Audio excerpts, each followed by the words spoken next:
is a beautiful day at Turner Field. And we greet you for Game 3 of our 4-game series between the homestanding Braves and the Pittsburgh Pirates. All year long, Braves baseball on Sports South is being presented by Academy Sports and Outdoors, the right stuff, and the low price. Time to get back in the win column. The Braves bats should be booming today. Brian McCann is back. Chipper Jones is back in the lineup. But a big man joins the rotation, and that's the big story for Game 3 today. Hi again, friends. Chip Carey, Tom Glavine, Joe Simpson. Tom Hart will be along in a minute. Big story. Tim Hudson, a 16-game winner, is back. He debuts today. Yeah, it's a big day for Huddy, obviously, but a big day for this Braves team as well. They've gotten off to a good start. Pitchers have done a nice job, but they've done it all without their ace. And Huddy, he's that guy that they look to for stability, time in and time out, to go out there and give him an opportunity to win. He did that for them extremely well last year, and he's done it extremely well over his career. So they're happy to have him back for a lot of reasons, not the least of which will be for him to go out there today and do his thing and do it really well. So they're excited to have him. I know he's excited to be out there. His last time out in Gwinnett, he pitched well through 110 pitches, I think, in that game. So the pitch limit or the pitch total has been there. He shouldn't have any restrictions in that regard. But I think realistically the Braves would be thrilled to get 5 or 6 innings out of him today. And they'll go against Kevin Correa, who's always been tough on the Braves, and he's always pitched well on the road. Last year, second only to Roy Halladay in road wins in the National League. So let's see if the Braves can get back in the win column today. This is Game 3 of the 4-game series. Tim Hudson takes the hill. That's great news. He's got some more company coming back as well today. We'll elaborate on that as we get you to first pitch and the lineups right after this.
Baseball, and as we mentioned, Tim Hudson is back, but so, fellas, is Brian McCann. The Braves got a scare with Brian a couple of nights ago, and it was thought he wouldn't be able to return until tomorrow.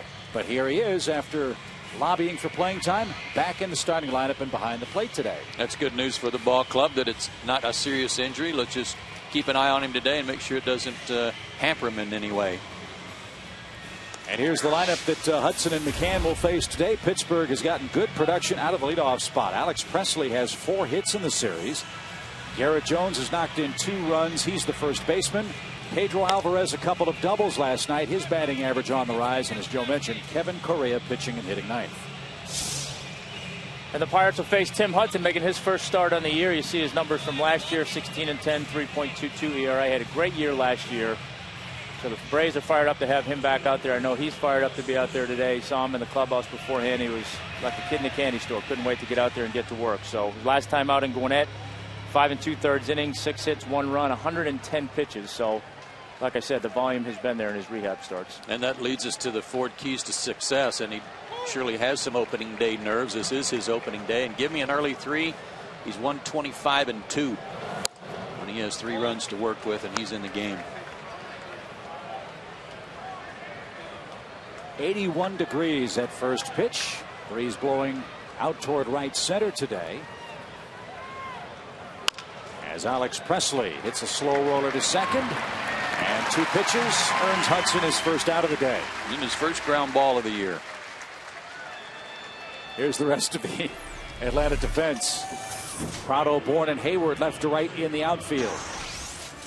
Good to see Chipper back in at third base. Freddie Freeman across the diamond at first. And Brian McCann, of course, behind the plate. Here's Jose Tabata.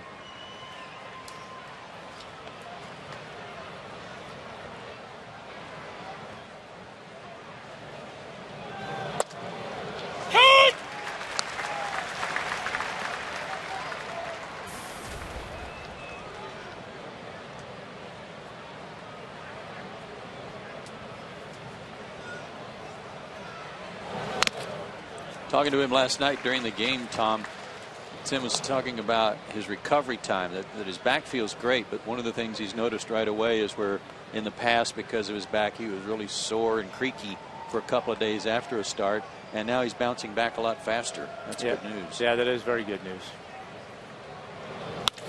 Tabata hit a breaking ball into left field on an 0-2 pitch, and he stands at first with 1 man out.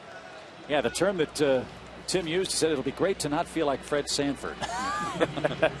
And you know, and that's a tough thing. It goes overlooked a lot of times when you, as a pitcher, when you've got something that's nagging and bothering you in between starts, it affects everything you're trying to do in between to get ready for your next start, and you end up spend so much time in the training room just looking to that next fifth day for that next start that you have a hard time sometimes working on the other stuff you need to work on in between starts.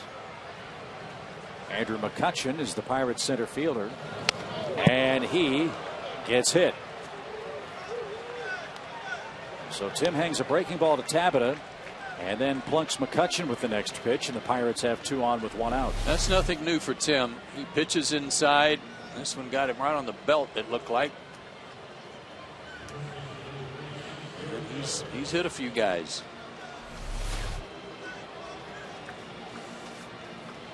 You know, and regardless of what he went through in his rehab starts, you know, you look at it like spring training.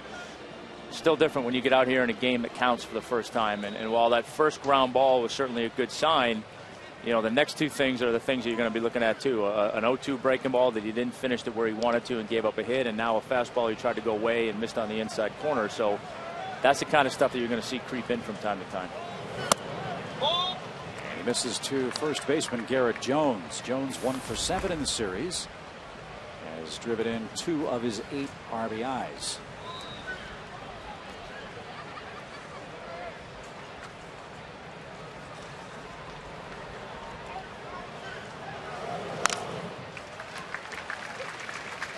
This is a Pirate club that's averaging barely more than 2 runs per season, or per game, I should say, this season. But don't tell that to Neil Walker. He's our Delta Airlines on deck batter. That's what he's done lifetime at Turner Field. And while Clint Hurdle would love to see Walker come up with men on, Hudson would like to see him in the 2nd inning.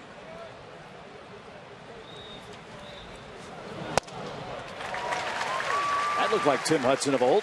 That was a good cutter there.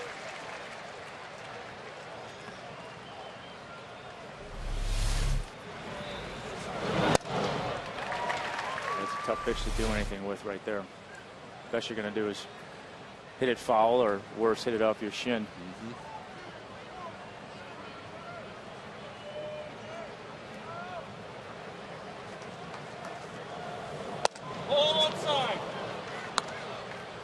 2 balls, 2 strikes. You were talking about how he was like a kid in a candy store, Tommy. It doesn't matter how old you are, how long you've been pitching, it's still an exciting day. That first one. The first one is extremely exciting, and you're looking forward to getting out there and getting things rolling and getting your season, in Tim's case, off to a good start. Jones is out number 2. That ball looked like it broke about 2.5 feet. Yeah, it was a similar pitch to the strike 2 pitch, and started it in around about the same spot, but had it run just a little bit more inside. So that's a good piece of pitching right there. You establish the strike 2 pitch in that vicinity, and then you go right back there, but a little bit further inside, and Jones couldn't lay off it. So here is Walker. Walker 3 for 6 in this series, hitting .250.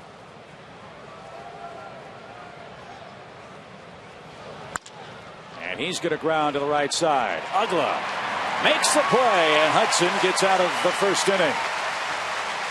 Great sequence to Garrett Jones and a couple of ground ball outs to Dan Ugla. Hudson's back, and so is the Braves offense in the bottom of the first.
First, now let's see if the Braves can indeed give him an early 3.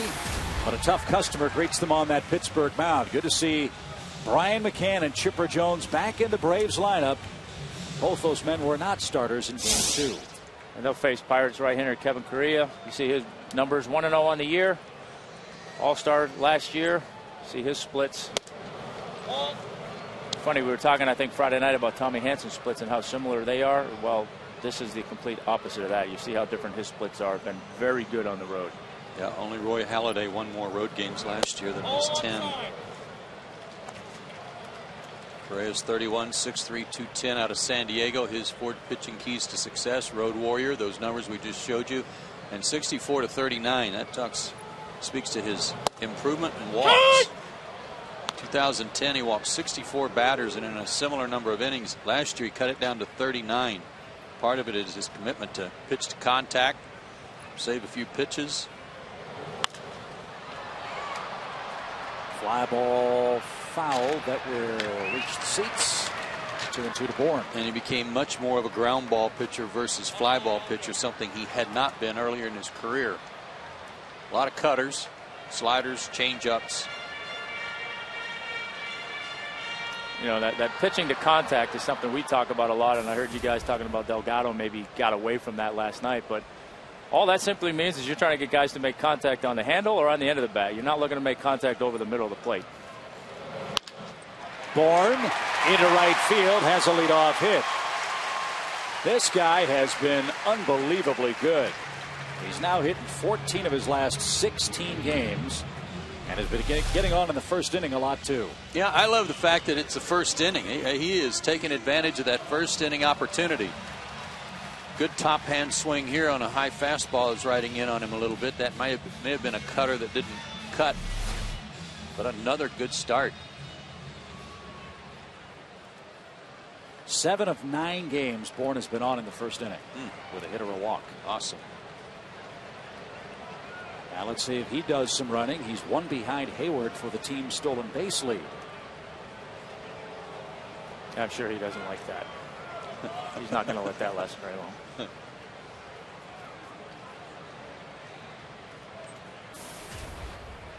So a chance for Martin Prado to move Michael around. Martin's had a good series. 4 for 8.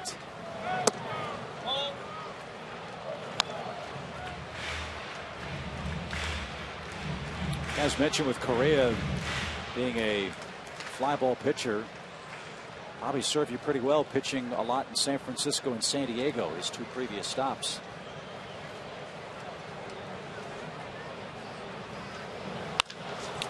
Double play ball.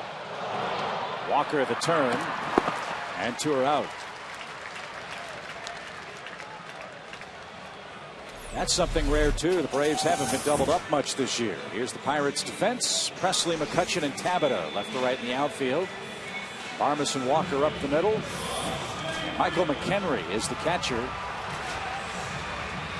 First time we've seen McHenry in the series.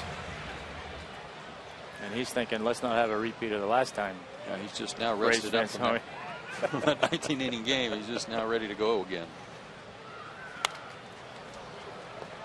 Fouled back by Freddie Freeman, the Braves' first baseman. 2 outs, bases empty, scoreless first inning.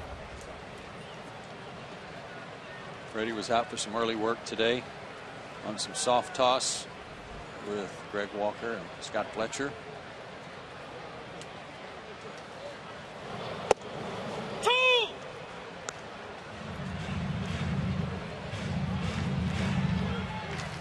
He's kind of been the epitome of the peaks and valleys of this game offensively.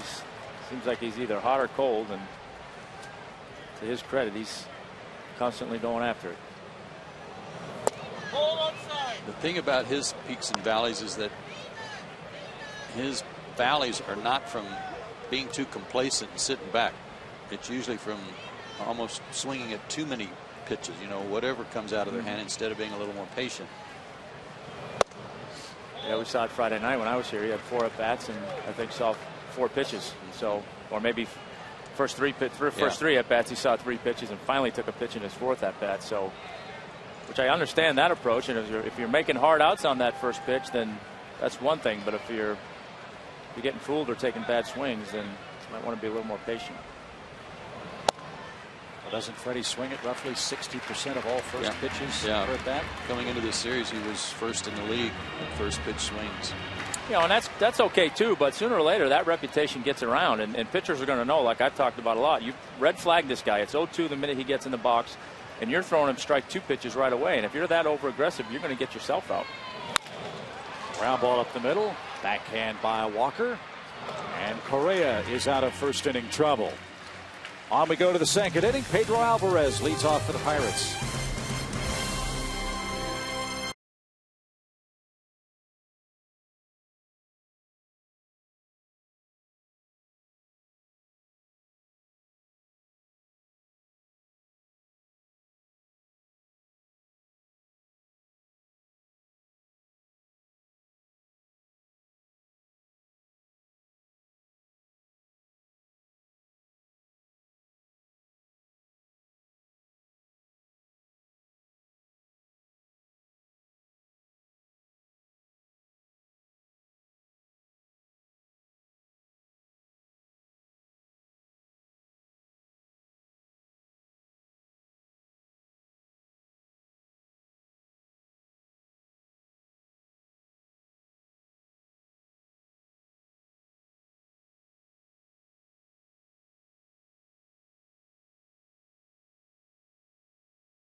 Outdoors, by AT Ubers, by Delta Airlines, and by Toyota.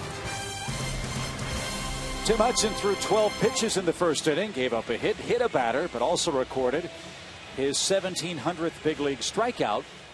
And as we go to the second inning, no score with Alvarez, Barmes, and Mike McHenry coming up for Pittsburgh.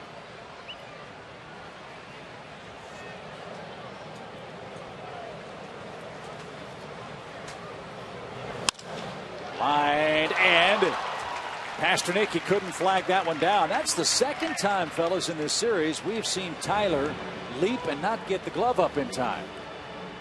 I don't know if he's not seeing the ball. He turned around right away and looked back toward home plate. His hands aren't going up right away. It's like he's jumping, but his glove comes up late.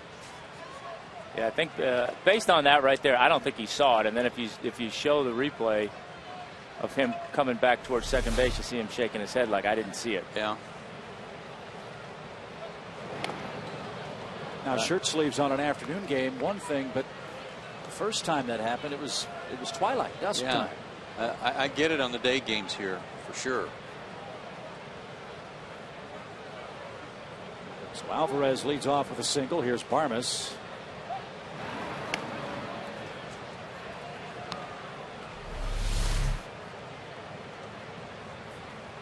Yeah.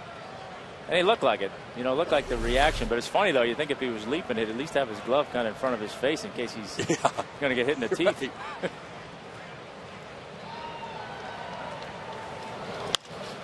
Top fly foul off the bat of Barmes, who's hitless so far in the series. And hitting just 156 for the year. By the way, Pedro Alvarez beginning to come around a little bit, too. 5 extra base hits in his last 4 games, and first at bat today is that rope.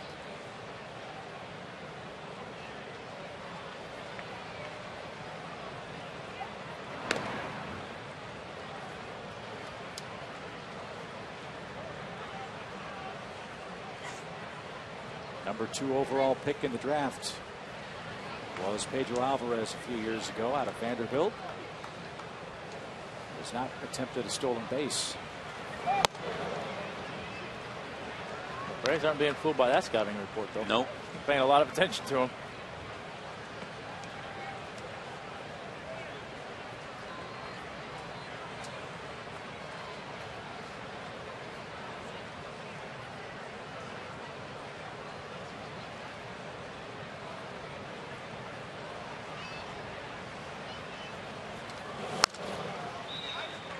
Now 1-2. You know, that injury to Brian McCann a couple of nights ago, it occurred, he said, on the play where he had to block a ball in the dirt and then pick it up and make a throw. Not sure if it happened more on the block or if it happened more on the throw. The pitch out was after that, and it was a little aggravating on that pitch out, but he stayed in the game. So you just kind of wonder if it is something that bothers him more when he throws than when he swings. Fly ball to right. Long run. Hayward still going. Hauls it in front of the Braves bullpen.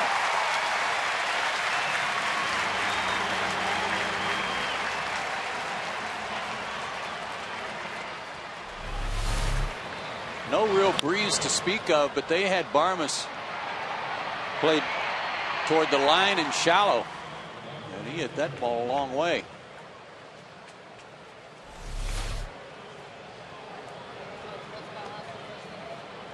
So Alvarez back to first. 1 out for Michael McHenry, catcher, a .294 average.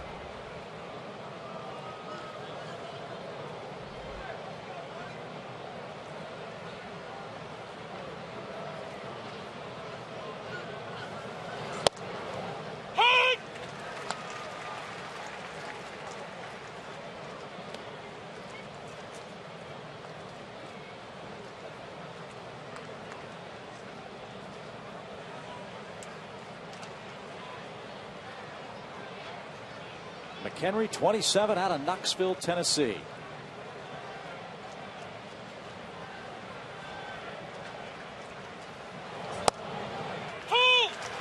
quickly behind 0-2. Mike played ball at Middle Tennessee State. Originally a Colorado Rockies farmhand.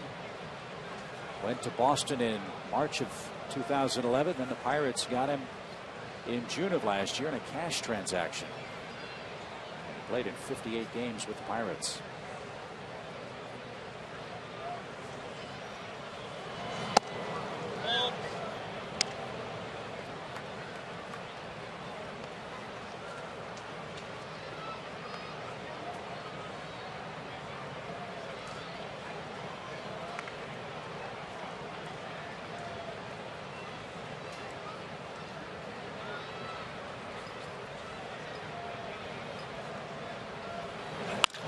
Ground ball up the middle. Has to make, he can't get that.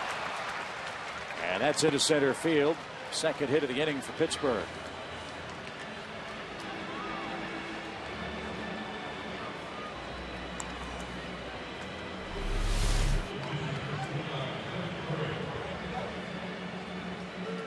They might get a little help on the side slope of the mound, might kick it back to him a little bit, but it didn't. It held its line.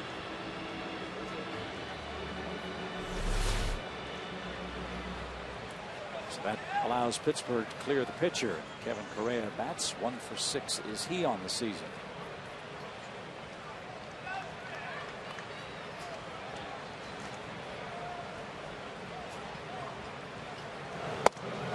Oh.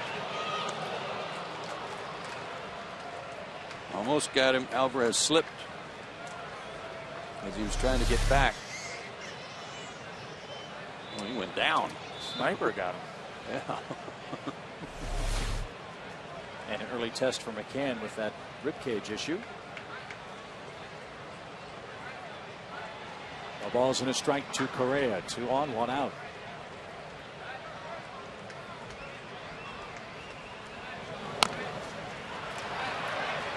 Ryan will be tested again. Perfect throw to first on the sacrifice. Now the top of the order comes up in the form of Alex Presley.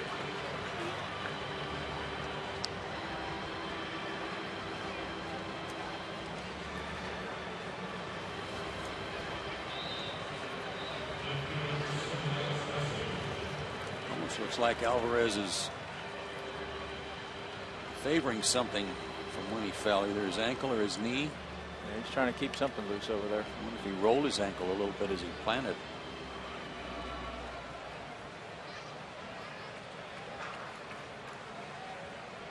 Sometimes you'd say rub some dirt on it. I think he's covered. Yeah, he's covered there.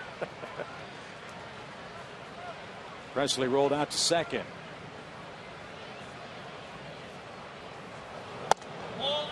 To miss the inside corner. Ball 1.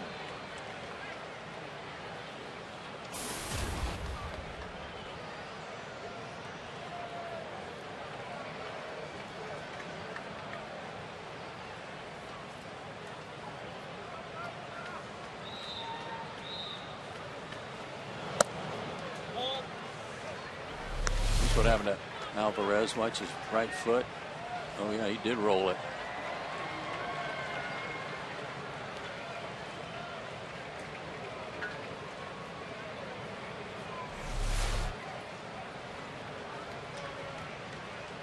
Presley's been the hottest Pirate hitter, a 12-game hitting streak. Tim really crowding him with the first 3 pitches of this at bat. If you're the Pittsburgh Pirates and you left 2 on in the first inning, had him on base with 1 out, and you got 2 on in scoring position this inning, and you come up empty against Tim Hudson, you got to figure this is going to be a long day because you're letting him settle in and not getting him early. You're not going to get a lot of opportunities. This again a Pittsburgh club that in their first 20 games has scored a grand total of 46 runs.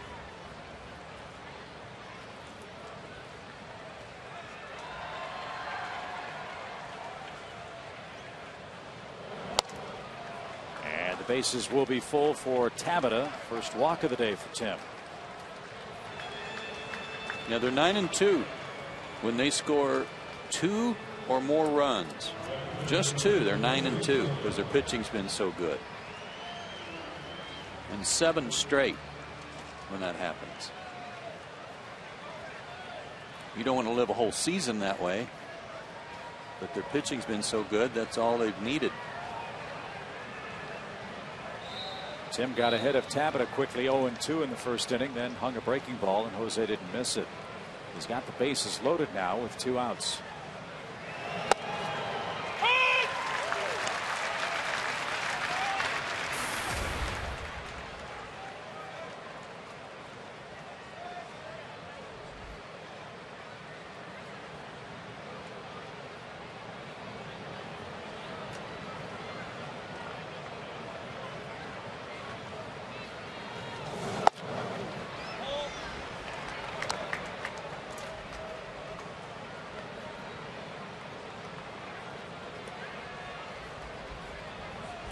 Tabata did not have an RBI for the year until last night. Got his first one, but he's been a good hitter with bases loaded, 2 out in his career, almost a .350 average.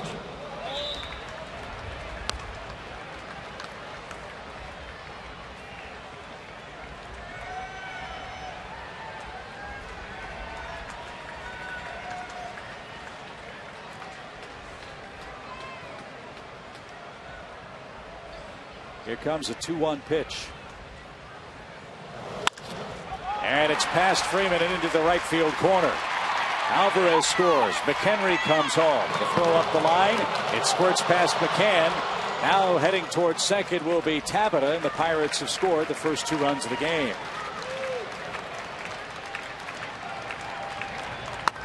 All right, Mac. That way, Petey.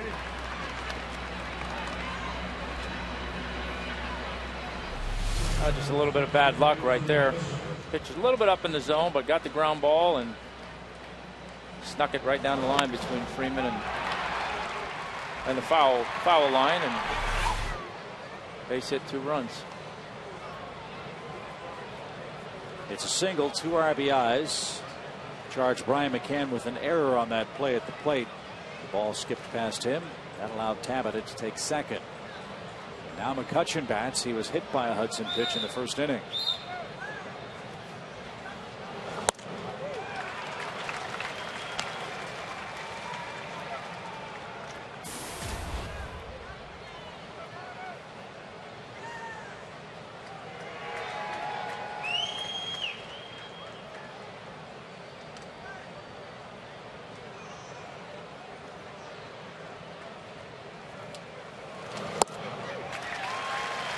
Tim Hudson hit McCutchen in the first inning, 3rd batter he faced in the year. Tim hit 15 batters last year, second only to John Lackey. Aceves of Boston pitched 100 fewer innings than Tim Hudson and still tied him for second.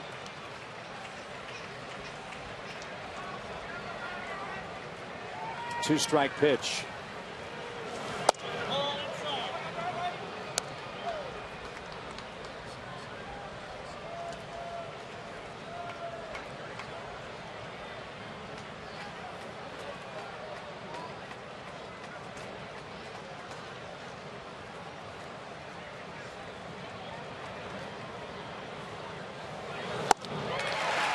Three breaking balls took care of McCutchen in the Pittsburgh second. But the Pirates have struck first. Jose Tabata's had a big series.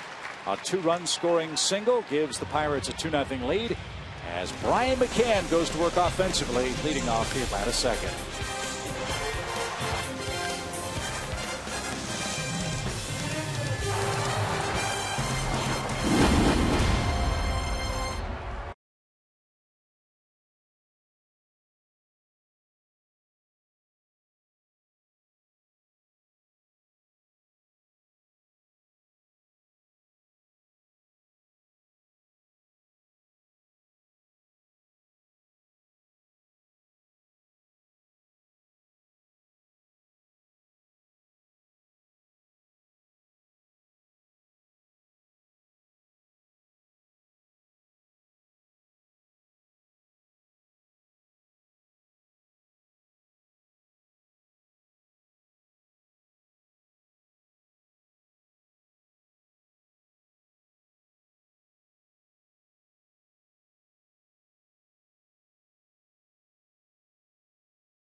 Couple of runs on 4 hits. 3 of those 4 hits came in the just concluded top half of this second. Now Brian McCann will go to work against Kevin Correa.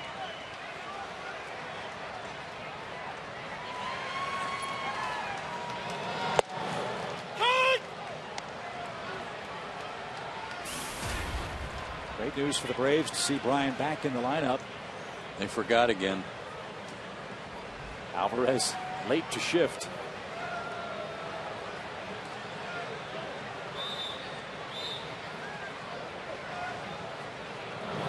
But it was thought that Brian was not going to play at the earliest until tomorrow night. But Tom Hart has more on that story today. Yeah, Chip, he was itching to play yesterday. In fact, he told Freddie Gonzalez, go ahead and use Matt Diaz as a pinch hitter. I'm here and I'm available. Freddie didn't fall for it yesterday, but on his way into the ballpark today, he received a text from McCann. He said kids these days, that's all they do is text, saying, I want to play. Not only is McCann able to return, but in addition, backup David Ross is able to return to his duties, not only speaking to broadcasters, which is also a good thing, but also has returned to his role as pregame closest to the pen contestant. Fellas? And he was. Yeah, fully joking last night, David Ross was having some fun with his starting assignment. He caught you in the locker room yesterday before the game? Yeah, I said, go get him tonight. And he goes, don't talk to me. I'm a starter. Boy, attitudes of guys these days, you know? Cracked me up. He was cracking up, too. He couldn't keep from laughing.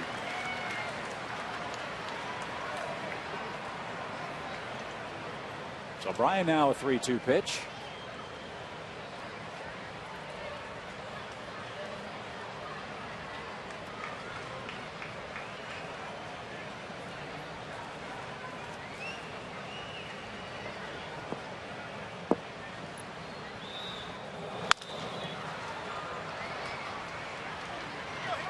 It's not unusual. In fact, it's common for hitters in their first round of batting practice to just get loose by hitting the ball the other way. Brian McCann took that beyond just the first round today. He was really trying to hit the ball right about where Barmas is set up, trying to hit the ball to left field. And I think that's a wise course. I don't think there's a Brave that's been more affected by all the shifts that the opposing defenses have thrown at the Atlanta offense. Yeah, I think you're right, Chip. And he can do that. He can go the other way. And they'll stop doing it.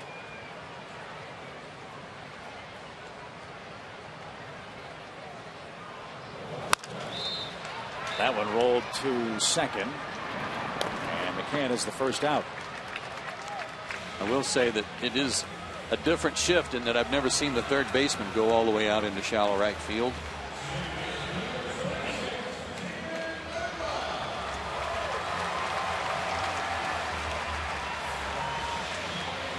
So Correa pitched to his defense. Got McCann. Now faces Dan Uggla. Dan with a 3-game hit streak. He's knocked in a run in the series.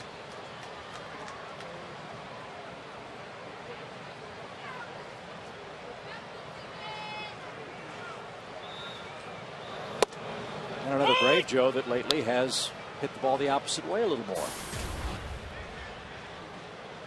Yeah, to his credit, even though those high fastballs are his favorite pitch, you pitch him up and away and he'll hit it to right center lately.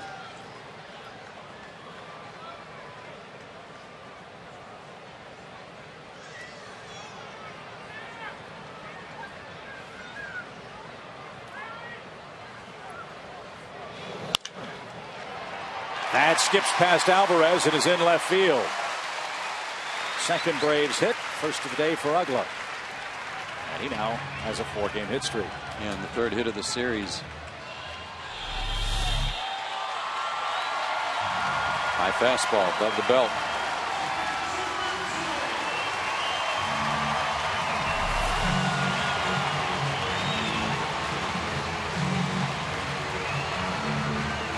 Here's Chipper. Played in game number 2,400 in the big leagues last night. Back in the starting lineup today.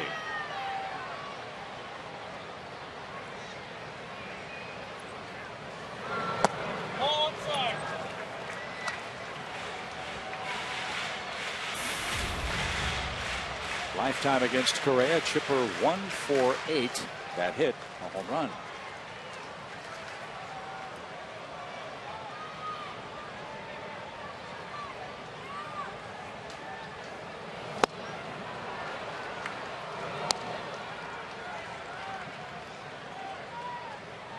Correa on that follow through. Keep an eye on him. He missed a start 10 days ago because of a strain in his side, and he missed the last 6 weeks of last season with a strained oblique. Little roller toward first, and Jones will retire Chipper. Ugla at second, 2 outs. Here's what I saw, Tom, on that follow through to Chipper. It's the way he caught the throw back. It was kind of like, yeah, breath. Take a little deep breath there, like something pinched him in the side or rib cage or something. But he looked all right on that last pitch. So he said in his last start, and he looks a little aggravated. Got a no decision against Colorado and went 6 innings, gave up only 2 runs and no walks. And he said that it was manageable. It didn't bother him too much. It's always a dangerous line when you're trying to walk something like that. First pitch swing by Hayward. He'll roll to second. And Correa's out of inning number 2 with a 2-0 lead.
His season debut today, and fans, we hope you'll join us at the Sewanee Town Center for Braves Game on the Green Saturday, May 5th at 6 o'clock. Watch the Braves game on a huge outdoor movie screen.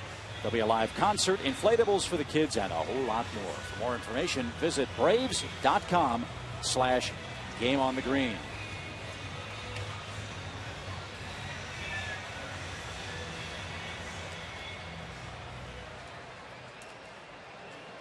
Garrett Jones starts things off for the Pirates. Tim struck him out in the middle of the first inning today.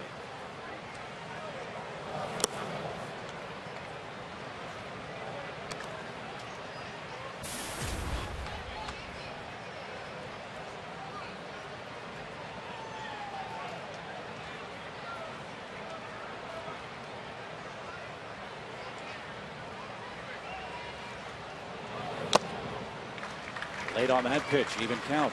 A couple of nights ago, after the Braves beat the Pirates in Game 1, Clint Hurdle was talking about how his ball club had base runners. They were leaving men on base. We're just waiting for that, that one big hit per game that helps put us over the top.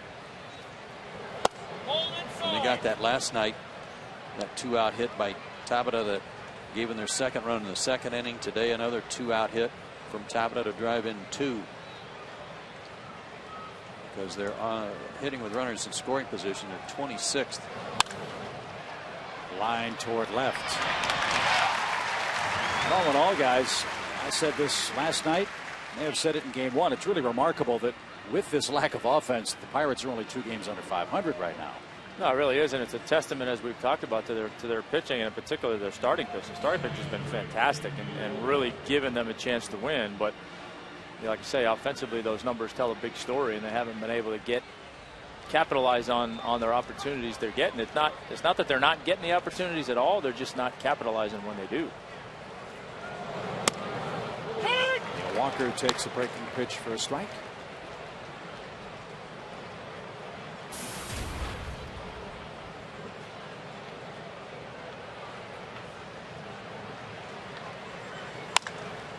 And this ball slicing down the left field line and fair and into the corner.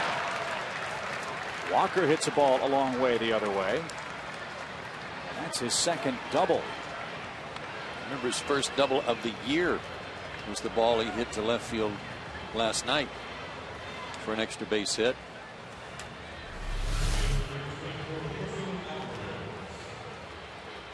Fastball, he tried to go in, ended up on the down and away on the outside corner, and put a good swing on it, kept it fair.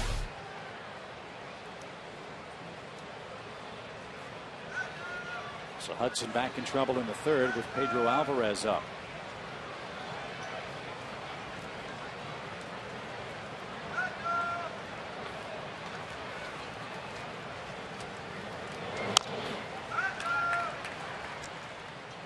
Alvarez, the number 2 pick in 2008. Was the Pirates' first rounder. First got to the big leagues in 2010. Hit 16 homers in 347 at bats. Last year played only 74 games and hit 191 with 4 home runs.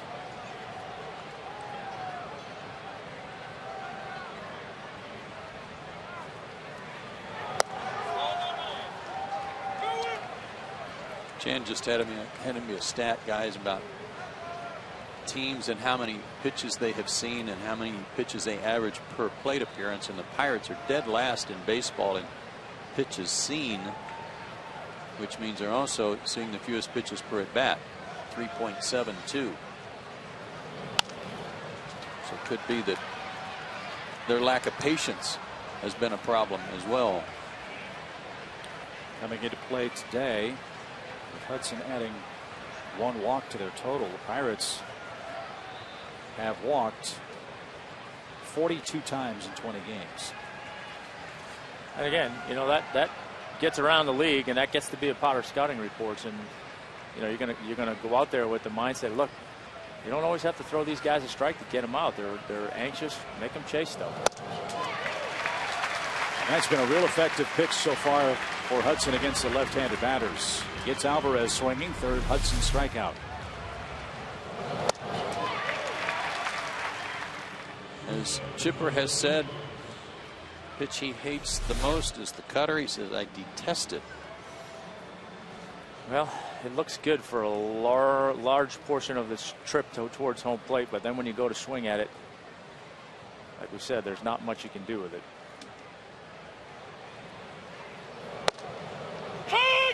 Right there to Parmas.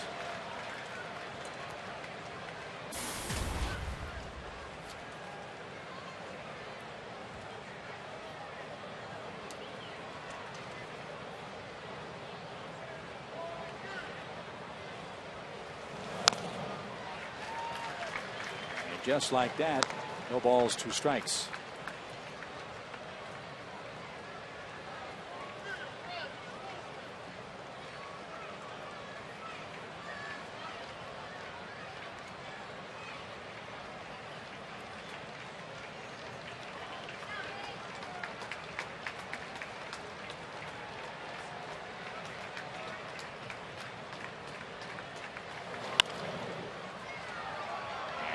Headed for the sun-splashed crowd at Turner Field. Another good gathering today. At 34,000 here last night, 36,000 for game 1 of the series. And we'll face the Buccos one more time here tomorrow night. Then we'll get our first look at the Phillies. Tuesday night, Wednesday night, and Thursday afternoon.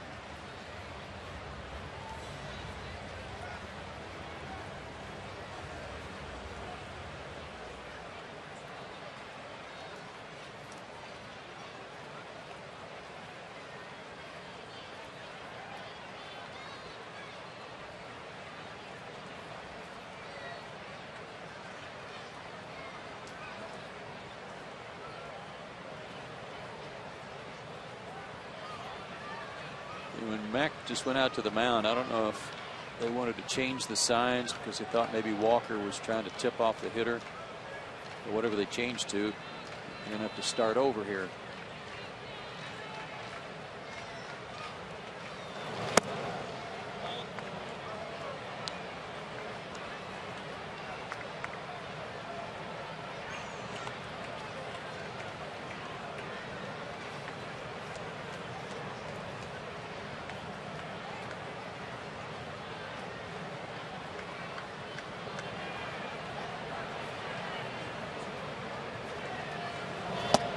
Good off-speed pitch.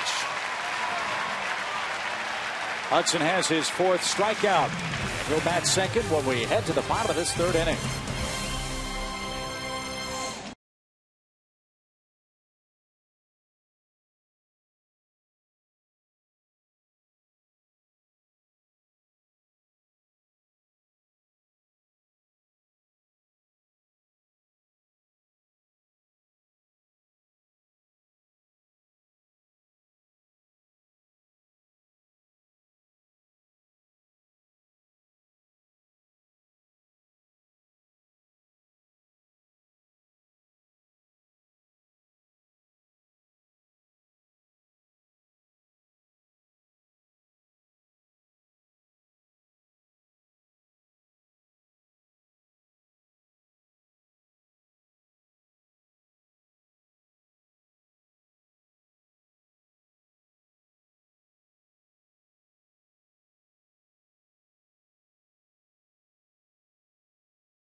Bottom of the 3rd, Tom Hart with you as Tyler Pasternak comes to the plate with a 4-game hitting streak. We talked to hitting coach Greg Walker before the game. He said some of those early season struggles for the youngster, just par for the course for a rookie.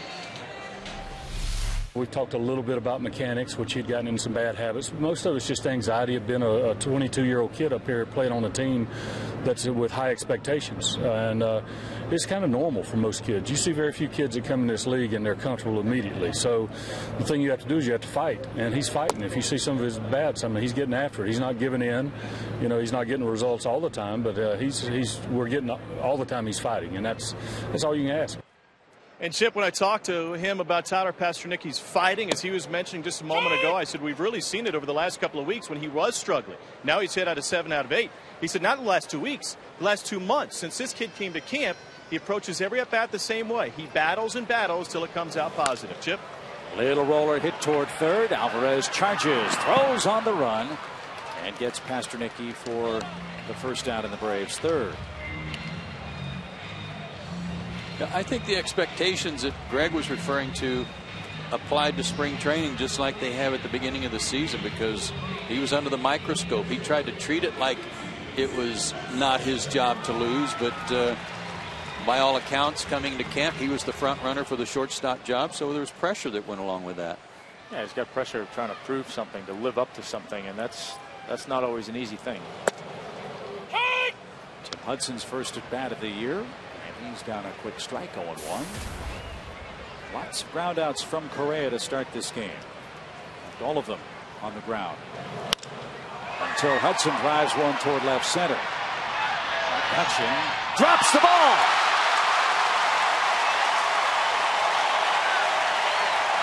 Did he lose the ball? He threw his hands in the air, but I thought he was just trying to tell Presley that he had it, but maybe he did lose it. Tough sun field for center fielders here.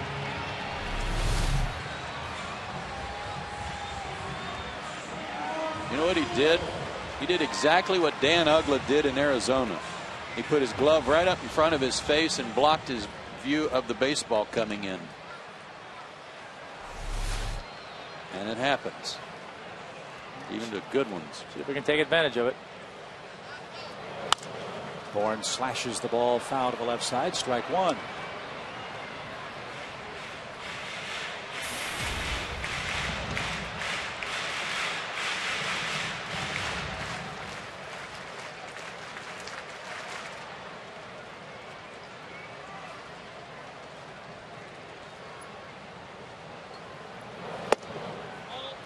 Michael's been red hot, and he's the subject of our Georgia lottery hitting the jackpot.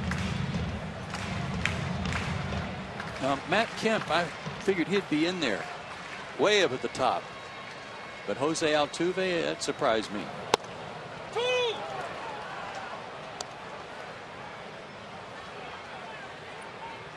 Michael wasn't too fond of that call.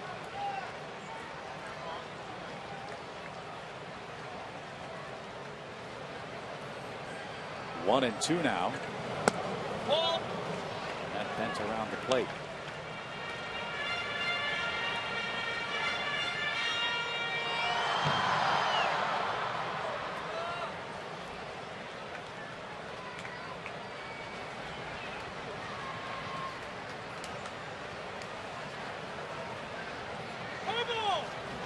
Wow, very late time granted by Doug Eddings, the home plate umpire.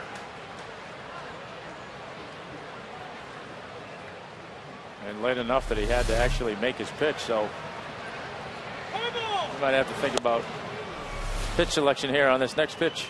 Rethink it. That looked like it was a slider that maybe they were trying to go in, so we'll see if they come back with it or go to something different.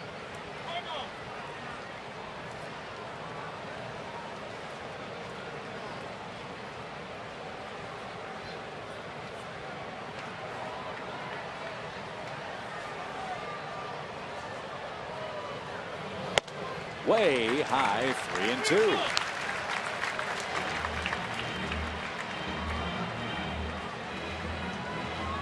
Again, this guy has really cut back on his walks, cut them in half, virtually in half last year. Did not walk anyone in his last start. But he has here in the third. Take care of that. Now you're getting down toward the meat of the Braves order. Martin Prado up with 2 on, 1 out.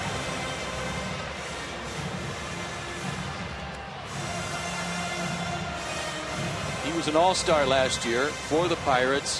Had just a great first half. We told you about his numbers on the road. He went 10-3 on the road, but prior to the all-star break, he was 11-7 for Pittsburgh.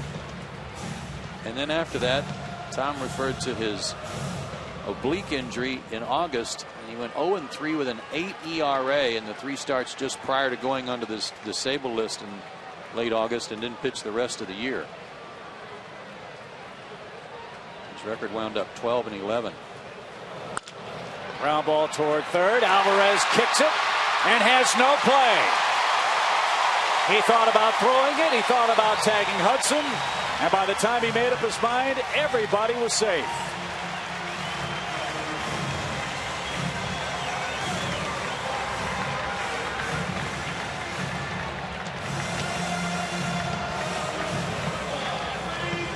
You know that old saying, he didn't know whether to throw it, tag him, or wind his watch.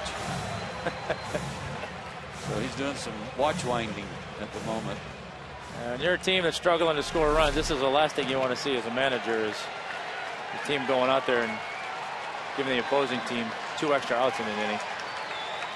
So a man that seldom walks anyone has. Bases are loaded for Freeman, who loves the first pitch. And he took ball 1. 2 extra outs is right, Tom, and that may have actually gotten him out of the inning. If he fields it cleanly, he might have gotten the double play and could have been in the dugout.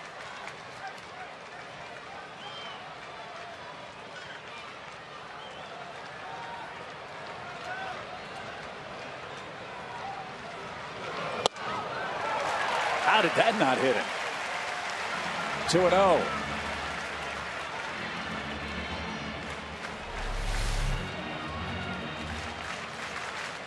Cutter biting in on him and almost did take a bite out of him.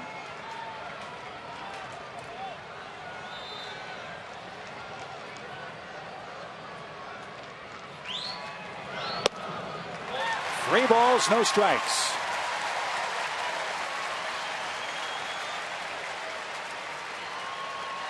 All of this started with one out when McCutchen dropped a Hudson fly ball in center. A walk and an error by Alvarez loads him up for Freeman, and a 3-0 pitch.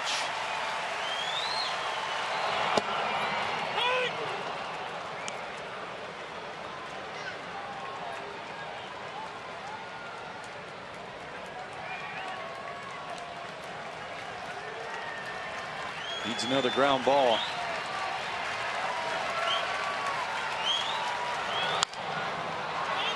That's off Freeman's toe. He's done that a couple of games in a row. 3 balls, 2 strikes now. I asked him before the game how his foot was feeling, and he said it's okay. And I said, well, what about the toe? Because he hit it right off his big toe last night. And he goes, it's all right. And that one got him up, maybe even on the leg. And he refuses to wear a shin guard.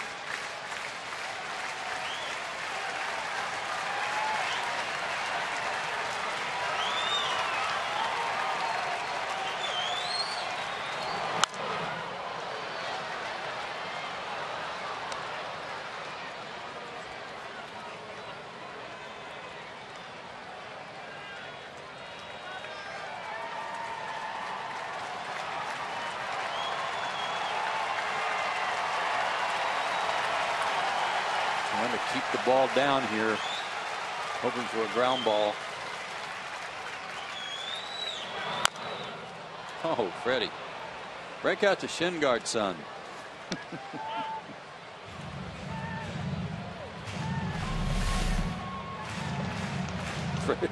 Freddie says, has said, I'm not one of those guys. Well, I'm proud of you, but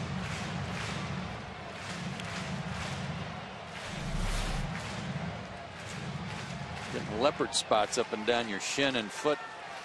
Might be time to cover it up. Yeah, he might be one of those guys, whether he wants to or not, his next at bat. Another 3-2. Pop fly out of play, and here we go. Another one of those long battling at bats. As a hitter too, when you've done that, when you've done it once, it's in your mind, and when you're getting a pitch that you might have to go down and in to get, it's definitely in the back of your mind. You don't want to do that again. It can affect the way you go after a pitch. It appeared to me that that's kind of the way you went after that one when he fouled it off to the left, just trying to keep it from getting inside.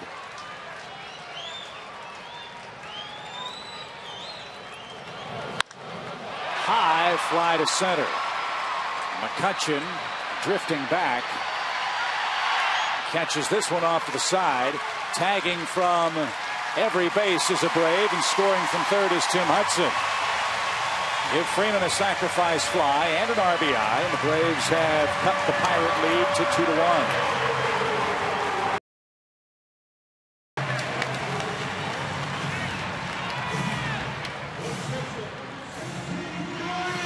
A 9-pitch at bat helps the Braves score their first run. And here's our SunTrust solid performance. Here's the work the Braves have done with runners in scoring position. Not only that, another sacrifice fly. That's 8 on the year for the team. I think they only had, was it 15 last year? 25 all last year. And went a month between them. Yes.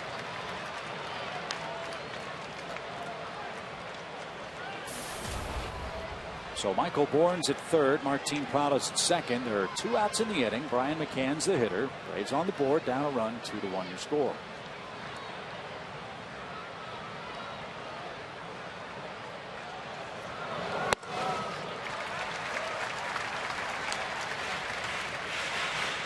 This is like not having anybody play defense against you for Brian McCann now. And they've got to respect the base runners, and they can't put the shift on for him.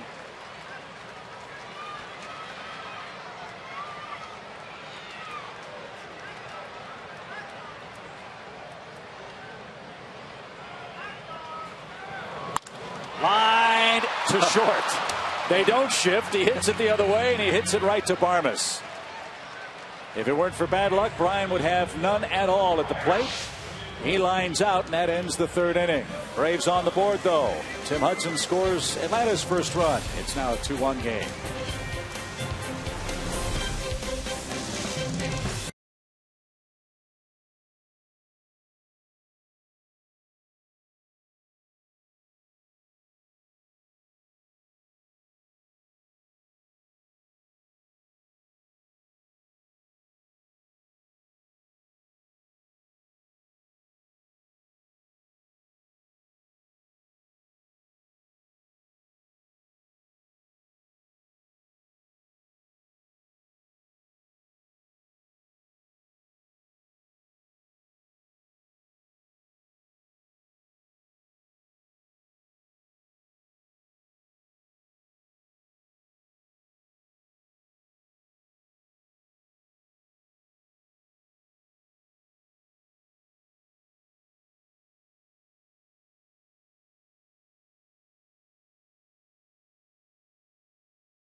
The day. Tim Hudson down a run now as he heads to the fourth inning with McHenry, Correa, and Presley coming up.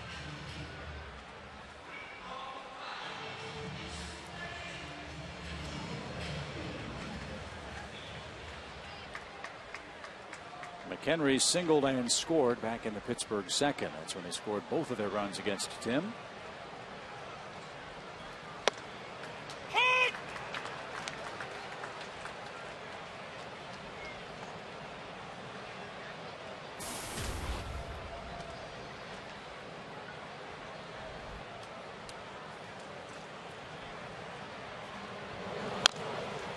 Here's a guy, McHenry, and he's certainly a solid player. He plays once a week.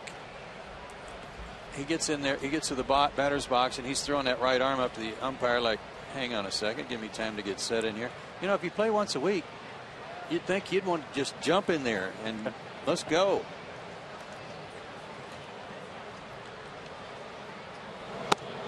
Ooh, just missed outside. 1 ball, 2 strikes. And it's just habit, I know. Yeah, put too much time in between starts to work on his routine. Stand by, I'll let you know. Okay.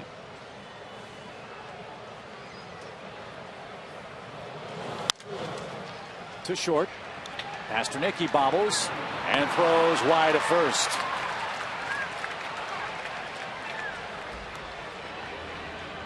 Matters had a rough day at short today. And McHenry's aboard to start the inning. Ball came up on him, and it still came to his glove, but then he rushed his throw. Had time with the catcher running, but rushed it. This has not been a defensive showcase. 4 errors combined so far in the game. Now Correa try to bunt. Ball 1. Yeah, you don't exactly want to show the defensive highlights of this game to the kids at home, for sure.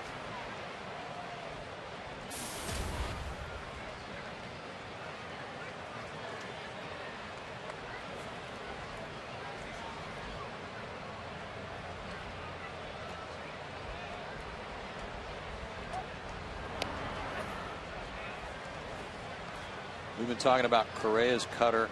Tim Hudson has an excellent cut fastball. After Correa does what he's going to do, Tom, I'd like for you to show me and the rest of the fans. There's the bunt. There's the out. What the difference is in a two-seam fastball grip and a cutter. Well, generally, your two-seam fastball grip is going to be just that. You have the two seams on the fastball here, and most guys, a two-seam fastball, you're going to grip it in between the seams. Some guys will be on the seams, but generally you're in between the seams, and when you throw it, you're trying to create backspin, and then that change in the seams will make the ball spin, and you're looking for a little bit of a north and south type of action. And with the cutter, a lot of times what you do is you go from the two-seamer, just off center the ball a little bit, and rather than get backspin when you throw it, you get a slight little turn, so you're trying to create very little east to west break. And what makes Huddy so effective, especially to a left-handed hitter, what he does with that two-seamer is he'll start it in on at the hitter almost, have it run back over the plate, and hitters give up on it. It's a strike. What he does with his cutters, he'll start it in that very same lane, so it looks like his sinker, and then if it's the cutter and the hitter commits to it, that's the one where you're talking that now it goes from centering it up to hitting it on the handle of the bat. So it's a really effective pitch in terms of starting in the same lane but finishing in a different lane once it gets to home plate. Now Doug Eddings and Tim Hudson are having a little set to here, and Freddie Gonzalez is out to argue, or at least to keep Hudson in the ball game and out of trouble for arguing balls and strikes. Doug Eddings got a reputation for this. He has a real short fuse, and I got to do some checking on this, but I think it was Doug Eddings that Johnny Estrada down in Florida a few years ago had enough of the guy picking on him and pecking at him, and finally Johnny just aired him out. And all Tim did was look. He just stood in front of the mound and looked. That is so unnecessary. Yeah. Totally unnecessary, and for my 2 cents, it wasn't inside. The pitch was on the plate. So now the count 1-1 with one out. Now Presley a 1-2 count for Pittsburgh. Doug's real good. I mean, he's so quick on his calls. You know, he lets you know real fast. You know what, if it's a striker ball.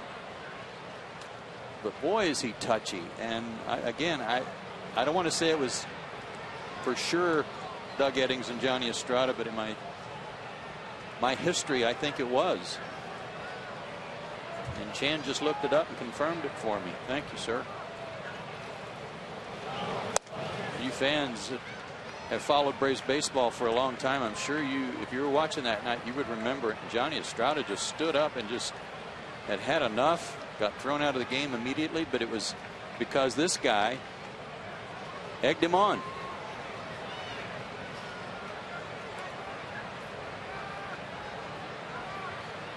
Two and two. Presley down on strikes. Fifth punch out for Hudson.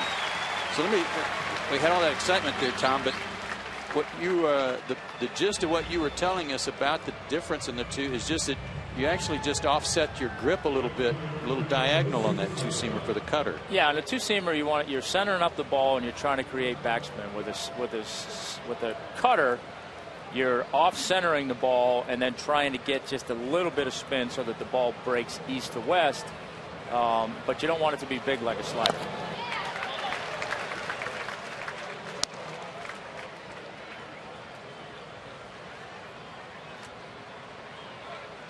See, and that's for Huddy, that's his changeup grip, which a lot of guys will do. They'll start with their hardest grip. So for him, it's the changeup, and then he'll switch from that grip to his other pitch, so he's not giving anything away inside his glove.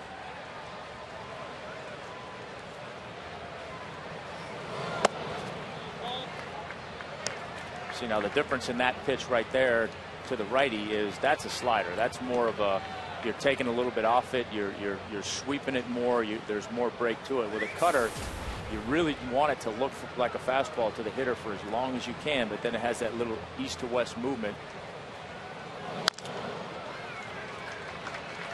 You know, and what's so effective with Huddy is, when I like to talk about being in a lane, that side of the plate to a left-handed hitter, the inside corner. His fastball that comes back over the plate and his cutter that finishes in off the plate both start on this in the same lane. So to a hitter, you really can't decide which one it is, and then you're hoping that once they commit, thinking it's going to be that sinker that comes back over the plate, it's the cutter, and they hit it off the handle. Lined over the Braves dugout.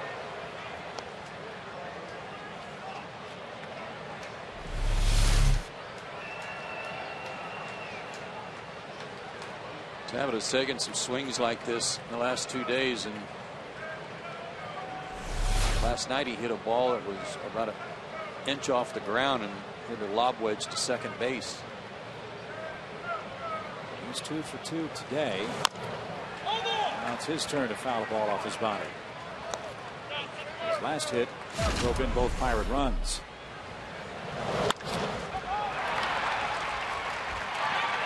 Looks like he's definitely willing to wait, and go inside out.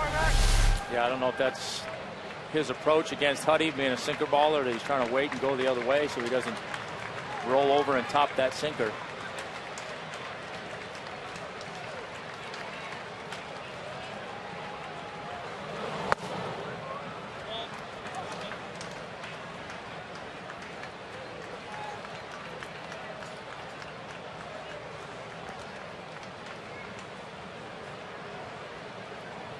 Make a pitch right here. You don't want to give McCutchen an opportunity to atone for that drop fly ball last inning.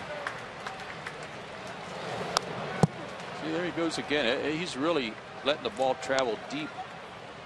And I was just checking out his grip. You know, a lot of guys who bat second and take pride handling the bat going the other way, and which it looks like he's trying to do, really hold the bat out in their fingers. He looks like he's got a real strong grip with the bat deep in his hand, which is really causing a kind of a funny swing on that inside out. He's not even getting the barrel out there. I think part of that too is it's more of a defensive swing than anything else, in that I think what Huddy's doing to him that he probably hasn't seen much of is the opposite of what he's doing to the lefties. He's front dooring that cutter to him. So I think when he sees that ball in, he's assuming, well, it's going to be a fastball. You know, because most of the time when you go in, it's hard. So he's looking fastball, and then he's recognizing really late that, hey, that ball's coming back over the plate. I got to try and get a piece of it. So I think he's just trying to stay alive more than he's trying to do anything with it. Fly ball to right. Jason's got it. No conversation between Tim Hudson and Doug Eddings as we head to the bottom of the fourth inning. Still a 2-1 Pirate game.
Tim Hudson's season debut. Couple of runs allowed in the Pirates' second. Tim scored the lone Braves run. Now in the fourth inning, Dan Uggla will get things started as we enjoy our McDonald's fan of the game today. And his first Braves game, apparently. And a couple of sneezes. It won't be his last Braves game, I'm sure. Might have a little cotton candy. Some Dippin' Dots. Oh, I gotta have the Dippin' Dots. And probably a nap on the way home. His parents can only hope. Yes. And a stomachache somewhere along the way. Here's Dan Uggla. He has one of the two Braves hits today. That came in the second inning.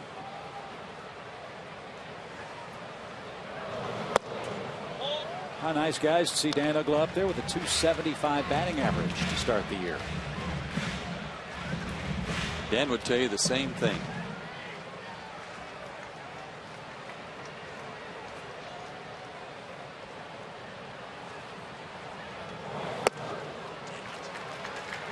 Nobody likes to look out there and see 204 as long as Dan had to look at that last year.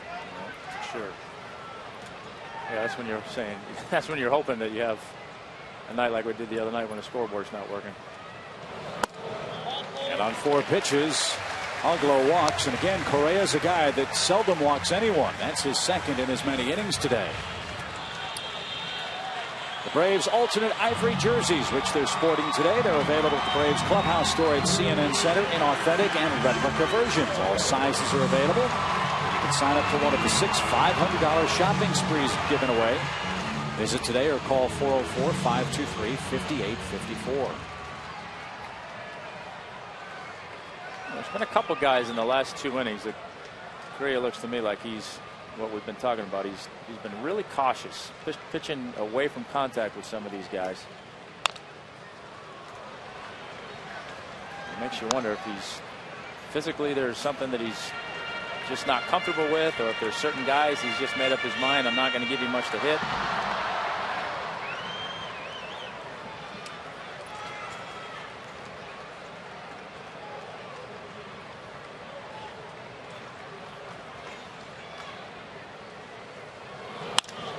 Chipper hits it a long way toward left. Presley on the warning track. Tracks it down. Back to first goes Uggla with one man down. That's one of those Chipper Jones heavy bat swings that doesn't look like he hit it very hard, and it's not going anywhere, and the outfielder to the opposite field winds up catching it on the warning track. Good extension. Got it out away from him, and he likes the ball out away from him. Jason grounded out on the lone pitch he's seen today. That was a play that ended the Braves' second. He's ahead, 1 ball, no strikes. I've been watching McHenry throw between innings. He threw one that barely got to the dirt, throwing it down between innings, and then he just one-hopped one back to the pitcher. Just keeping him loose. Yeah. A little fielding practice in between pitches.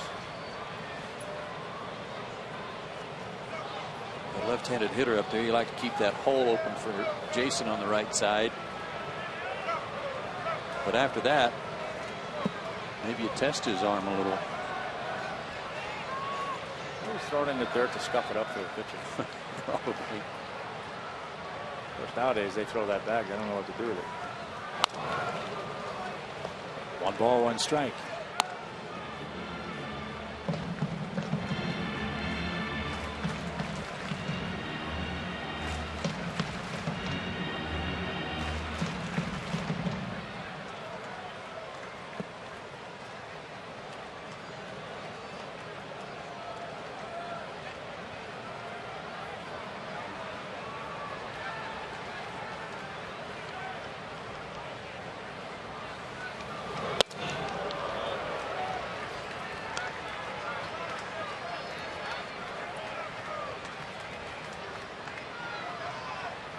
Did that to Freddie with the bases loaded. Remember, he was trying to get it up and in on him, and then went away. Like it was just a setup for the next pitch to see if Freeman would then hit a ball on the ground running away from him.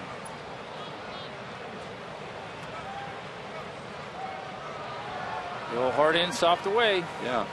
McHenry was set up away. Let's see if he goes out there again.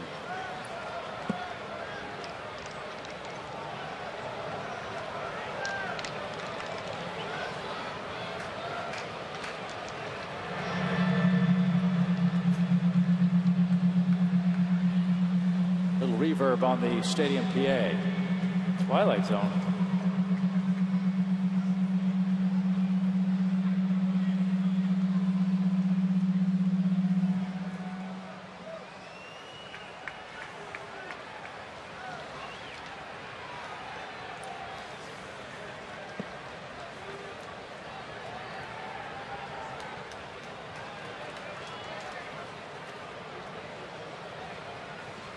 Ugla runs a little roller back to the mound, and Correa takes care of Hayward. Runner at second, 2 outs for Pasternicki.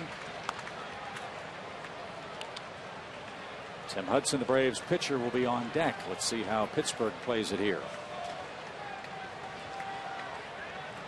Well, in a similar situation on Friday night, A.J. Burnett tried to get Tyler out and ended up costing him the ball game. So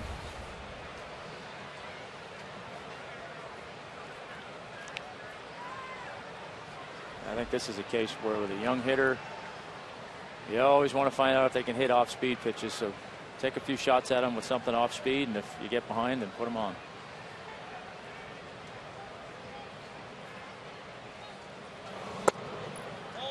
Well, I especially like the way they're defending him if they're actually going to give him anything to hit, because Walker's kind of playing up the middle to hold the runner some, and Jones is way off the line at first. There's a lot of room on the right side for him.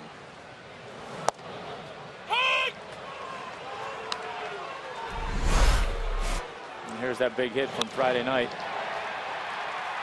2 out looping liner over the second baseman right there, like you were saying.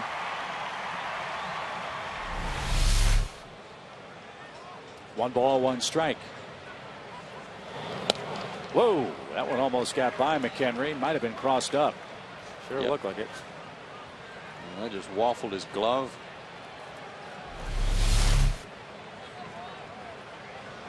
He was waiting for the breaking ball, and Doug Eddings is glad he got leather on it, or he was going to take that one in the mask.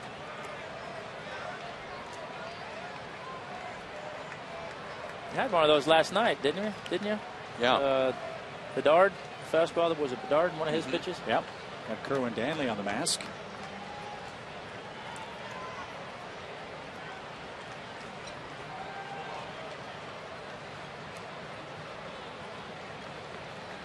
Correa really slowing the pace of the ball game after the Ugla leadoff walk. Chipper flied out. Hayward grounded out. Dan at second now with 2 outs. Slow roller, foul past first.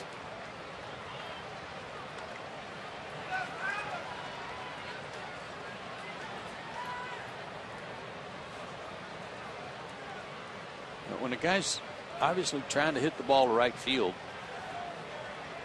I would shift toward the line, not away from the line like the Pirates are doing.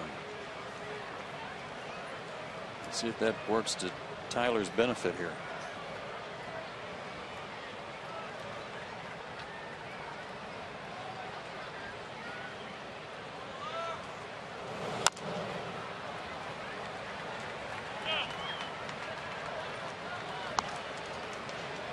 Still 2-2.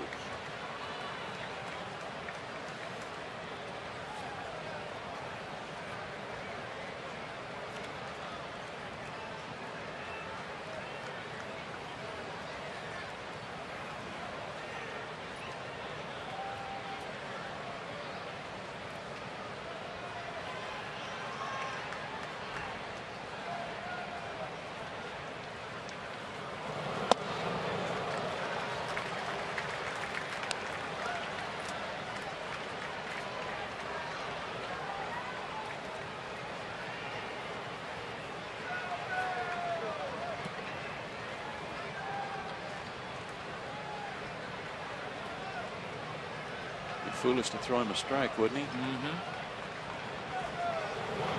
He did, and Pasternaky made him pay. The game is tied at 2. Tyler doubles, and Correa can't believe his mistake.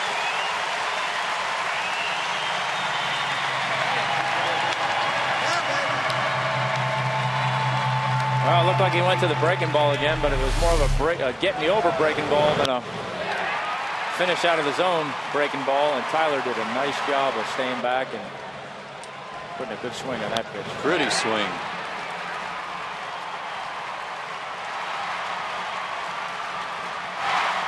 Great at bat, got it to 3-2. He made another mistake. It's great.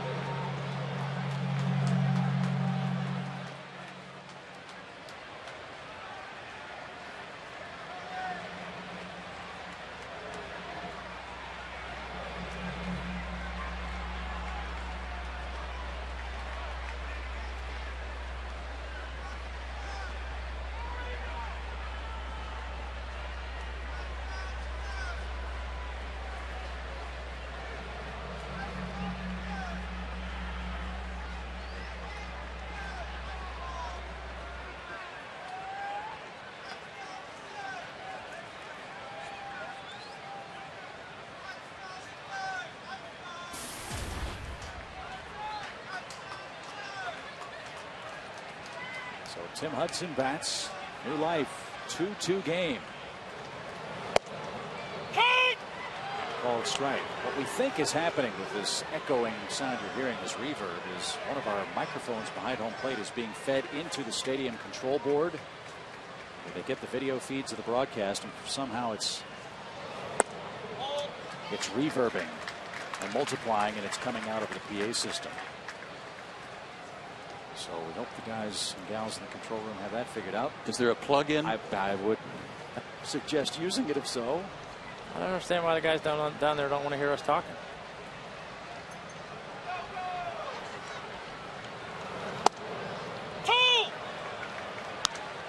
So far, not even a look back from Tim Hudson at Doug Eddings behind the plate. No, he's just quietly thinking, give me that pitch.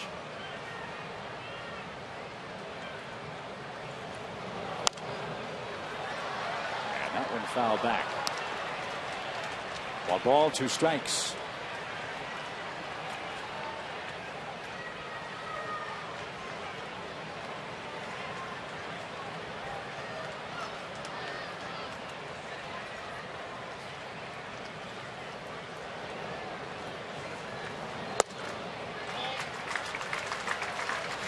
Another low throw back to the mound from McHenry.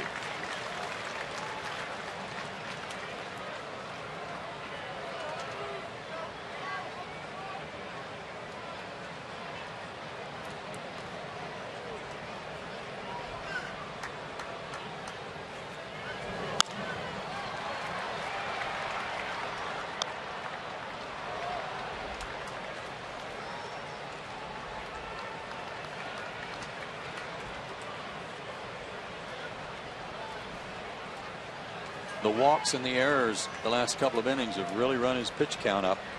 He's at 75.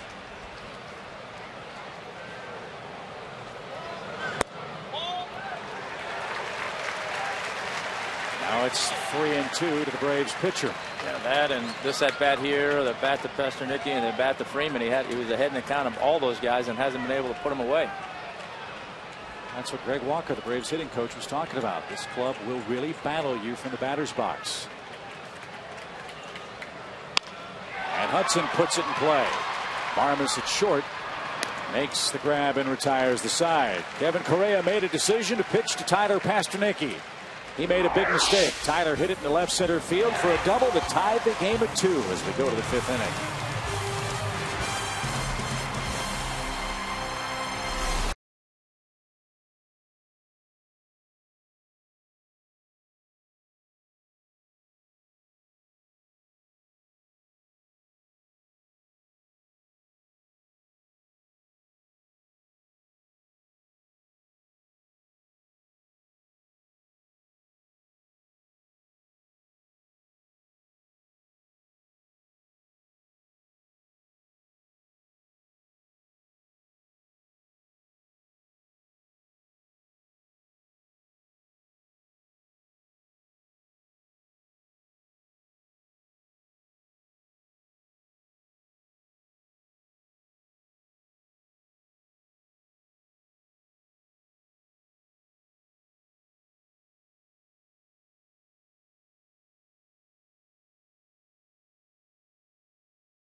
summary. Game tied 2-2 in the 5th inning. Tim Hudson back even with Kevin Correa, a 2-2 score.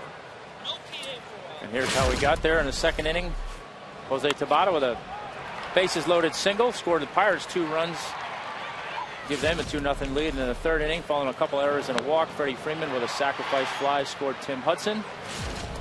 And then in the 4th inning, another big 2-out hit by Tyler Pasternicki, a double into the left center field gap, scored Dan Uggla, and that's where we are, 2-2. Now Tim back to work with the heart of the Pirates order coming up. McCutchen, Garrett Jones, and Neil Walker.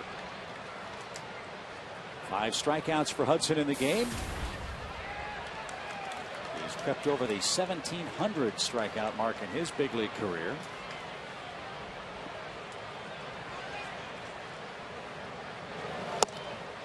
He's had very good command, I think, Tommy, of his breaking stuff and his changeup. Yeah, he really has. He's struggled a little bit with his sinker, getting that consistency on both sides of the plate, but he's had enough with his slider, cutter, and changeup to really keep these guys off balance. And he gets McCutchen swinging for the 2nd time today. That's 6 strikeouts. Braves started play today. A game behind the Nationals as we look at some news and notes from around the National League. Big day for the Washington Nationals. Bryce Harper debuted against the Dodgers last evening. He broke in with a bang. Had an RBI sacrifice fly after the double. Apparently he can't run the bases with a helmet on. That was kind of funny to see. And then Matt Kemp did what he's been doing to everybody. 11 home runs now for Kemp, as he provided the game winner in extra innings. Henry Rodriguez, the Washington closer, with Brad Lidge and Drew Storen out through 3 wild pitches in that last inning. Exciting time for Nationals fans having those 2 guys up, and who knows how long it'll be for Bryce. But Garrett Jones with a line drive hit. Hayward will try to cut it off. He can't glove it cleanly, and Jones hit it second with 1 out.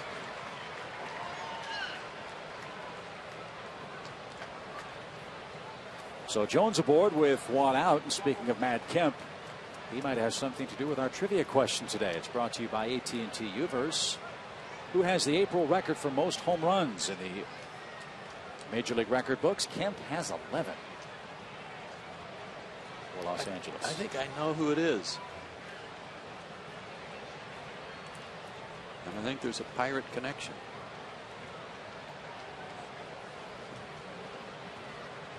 Is he now a broadcaster? Nope.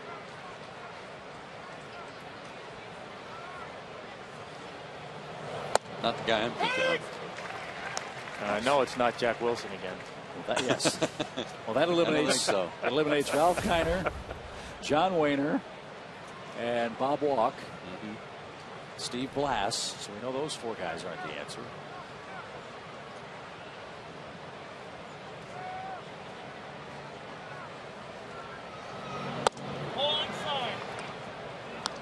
One ball, 1 strike.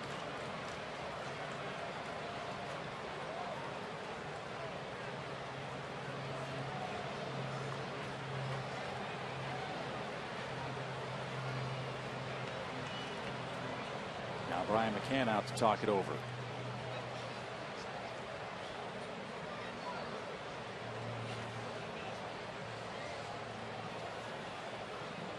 Yeah, that's got to be some kind of sign issue. Generally, you don't see the shortstop come in to a meeting like that if you're talking about pitch selection. So they might be seeing something with a runner on second base that they don't like, so they'll try and mix it up a little bit.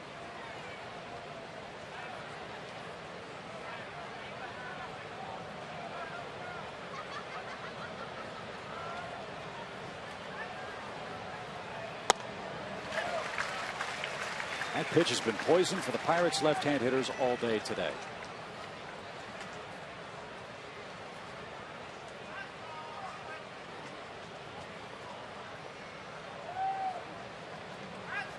Scoreboard has Tim's pitch count around 79. Tom mentioned in the opening comments that he threw 110 or so in his last start at AAA.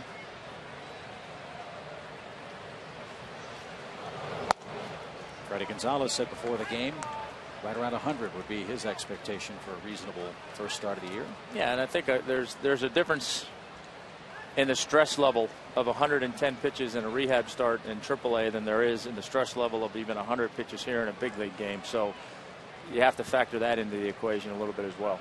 Especially in a tight game.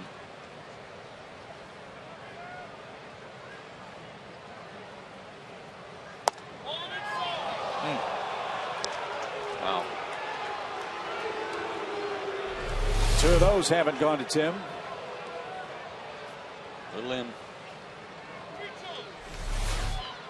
not much argument. 3 balls, 2 strikes.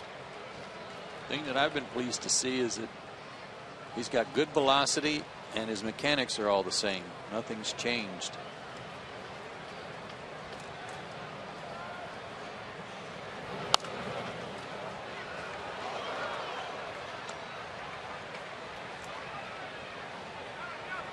That, you know, psychologically, I would say probably took him a couple starts in spring training and then his rehabs to kind of mentally get over that aspect of it. I'm sure his first time out it was, okay, well, let's see how I'm going to feel. And then the second time out it was going to be, all right, well, let's see how I'm going to feel again, and maybe a little bit more effort level. And then beyond that, once he proves to himself that his body's okay, then you get into the mode of starting to make pitches and getting after it more.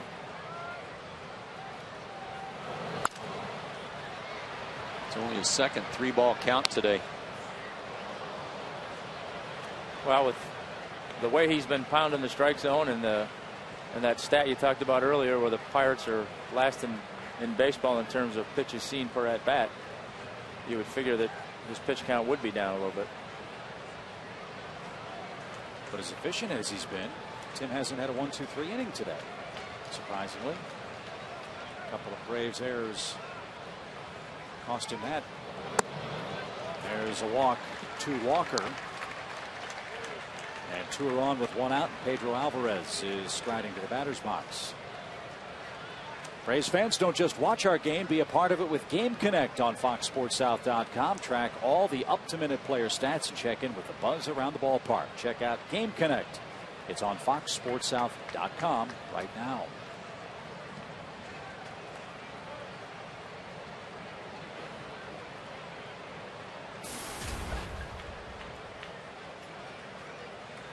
Here's Alvarez. Pedro has singled, scored. He has struck out. Remember, he rolled his ankle running the bases. He hits a ground ball. That might help the Braves try to turn 2 against him. Ball 1. Good stop if you can.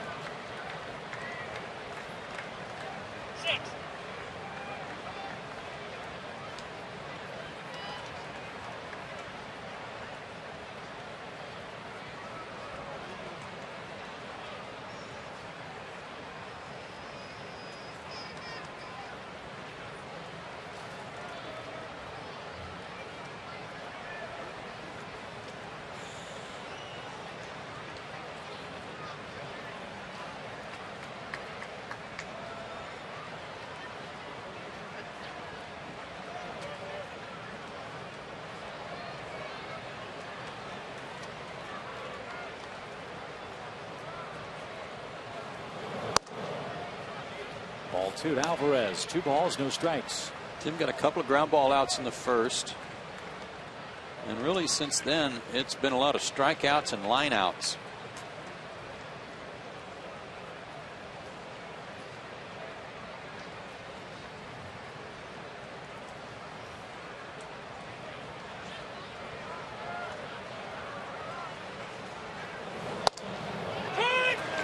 Better high strike.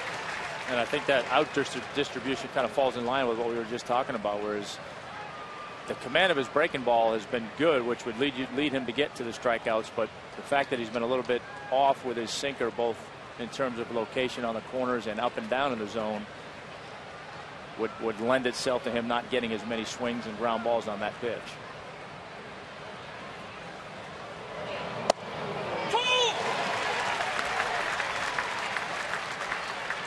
Now it's 2-2. Other than the 2 sacrifices, he has 3 ground ball outs.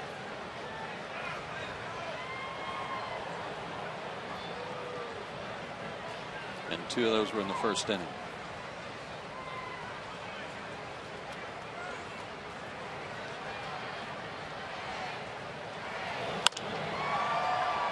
Freeman to first. Took a look at second. And Hudson did his job for the second out. Jones, though, moves to third. Walker's at second. Barmes, the shortstop, hitless in the series. Bats here in the 5th inning.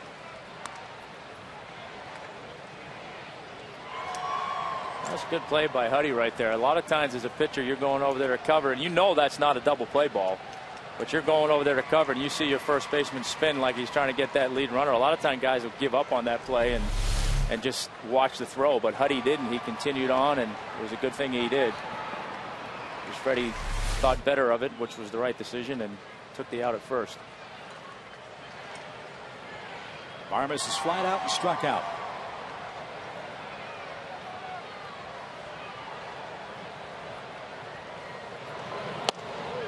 Freddie's so good at first base, he's never going to just automatically give up on a chance to get a force at second and keep another force in order. He's got such a good arm, he's willing to at least take a look.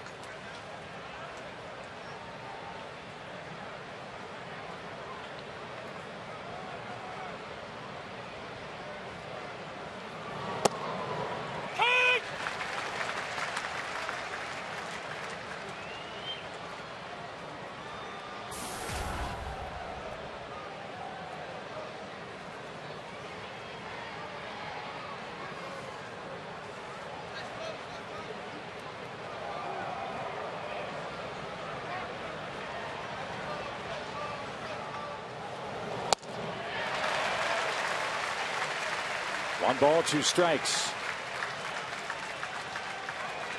Top of the order coming up for Atlanta in the 5th. Big sequence in the game. Pirates have runners second and third, 2 outs. And like Correa, he doesn't have to throw a strike.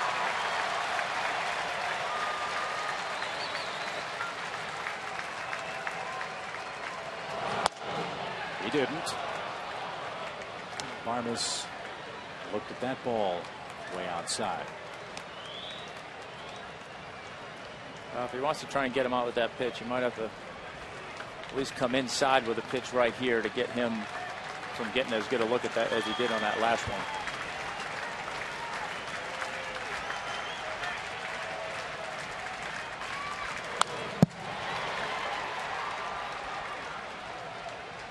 Took a pretty good effort on Barmes' part just to spoil that.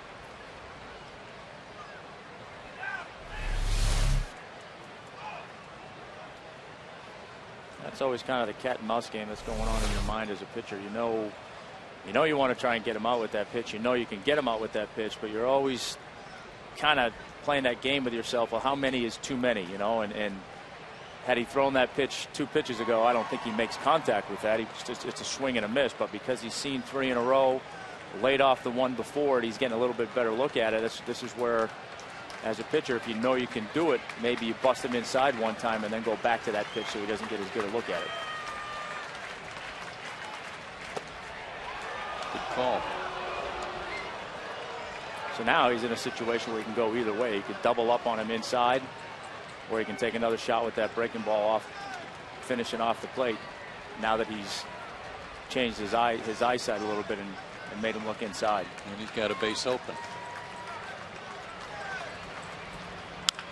Rolled slowly toward third. Chipper's got it. Throw to first in time. And Tim Hudson's first start of the season has been very, very effective. 96 pitches. And the top of the order coming up in a 2-2 game.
There's the East Side Baseball Association Cardinals enjoying the ball game at Turner Field today.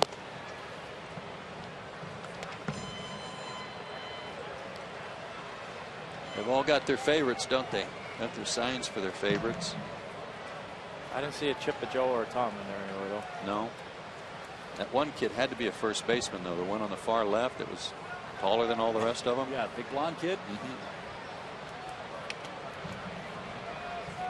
Yeah. See him waving? Yeah, that great big guy. Oh, yeah, that guy. Yeah. Yeah. I thought you meant the kid in the middle of the baseball team. Probably gets the athleticism from Mom. Base hit for Bourne to start the Braves' fifth. Let's get Tim Hudson a run. What do you say, fellas? He's gone 5. And another multi-hit game for Michael Bourne. And a look at our Academy Sports and Outdoor leaderboard. Most stolen bases in the National League. How about this, folks? Tied for second, only 3 behind the Marlins are the Atlanta Braves. Now remember, Michael Bourne, the stolen base champ last year, doesn't lead his team this year. It's Jason Hayward that's got him by 1. Let's see if he's running in this 5th inning with Prado up. He was it on the first pitch. Nice stop.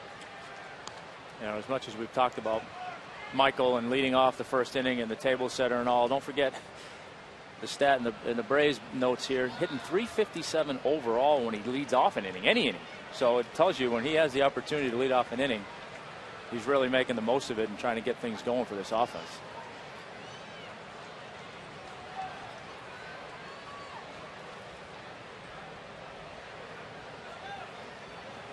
Had a good lead there.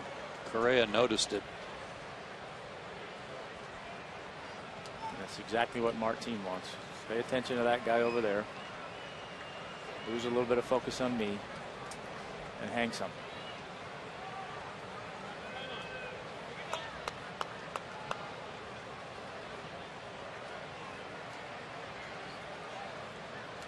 One ball, no strikes. I always wanted to ask you this, Tommy. You pitched in an era where the style of play in Major League Baseball offensively really changed. Came up when base stealing was still such a big part of the game. Then we moved to the steroid era where 1 through 8, everybody's hitting home runs. What's a more difficult lineup to face? One that features mostly power or one that has a lot of speed? Well, it depends. If you're making your pitches, I'd rather face that power lineup any day of the week.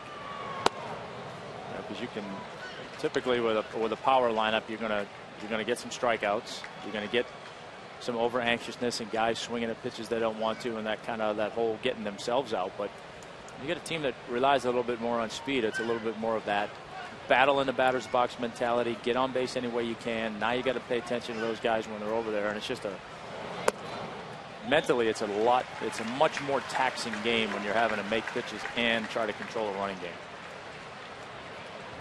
So the threat of speed is almost as influential as the speed itself? Absolutely. Because everybody's on the hill. You're thinking, all right, I got to get off the mound. I got to field the bunt. I got to field the ground ball. Got to try to hold this guy on. And maybe it's affecting Correa. That's his 3rd walk. Remember, Joe pointed out this man had walked 3 men all year in 18 innings before today's start. He walked 2 in his first start at Los Angeles, and that was in 6 innings. 1 in his next start against the Giants in 6 innings, and none in 6 innings against Colorado. And I don't know if it's coincidental or not, but we talked about the side issue, and this just could be one of those days where he just doesn't have his good stuff and he's trying to battle his way through it. But he's on a number of occasions, that last pitch again, he's kind of twitching and moving and suggestion that something doesn't quite feel right. And not coincidentally, the first man Ray Searage, the pitching coach, talks to is the catcher, Michael Kenry.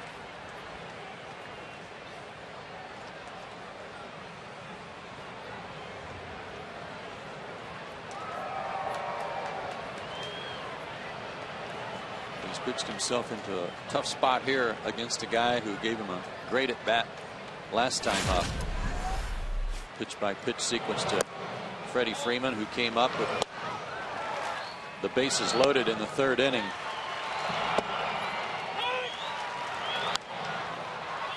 Fouled a couple of balls off his foot.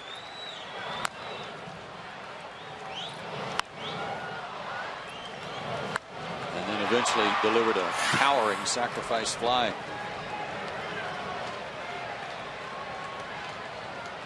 Bourne and Prado on, nobody out.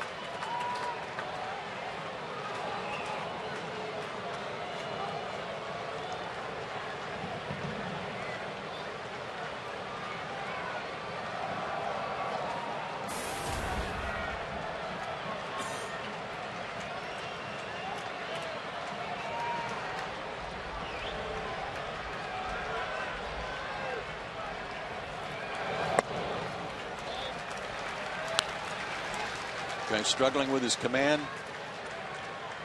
Good idea for Freddie to make him get the ball up a little bit. Be a little more patient than he typically is on that first or second pitch.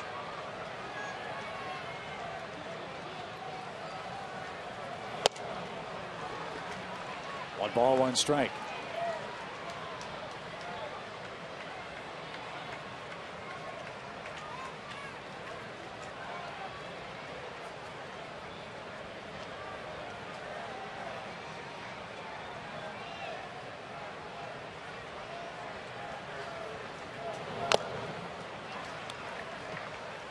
Now it's 1-2.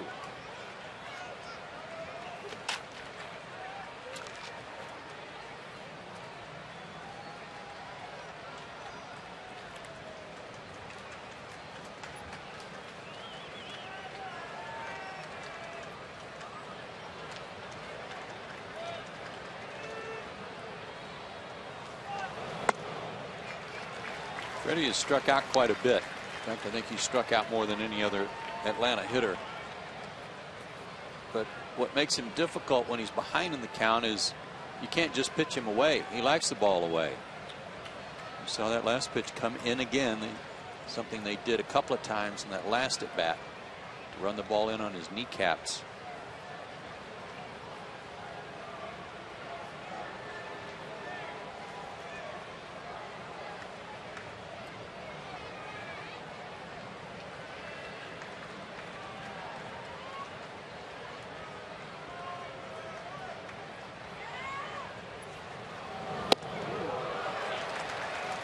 Three and two. And because he strikes out some, test for the manager here to see if you want to be aggressive with nobody out and send the runners. You got a fast runner at second who might steal it anyway. I would. He hasn't been able to get him out in, so I'm thinking he's going to have to go away. Line drive center field, but right at McCutchen.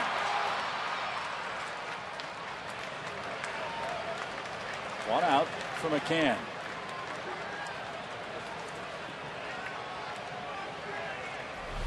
And Brian should find himself in another at bat where they've got to play it straight up and no shift. Freddie hit it right on the button.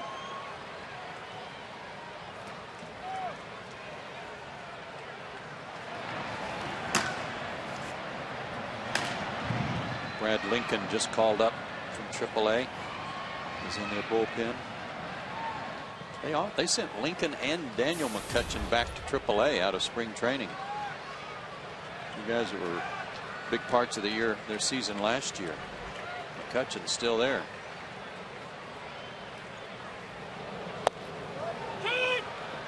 Strike one to McCann. Brian's 0 for 2.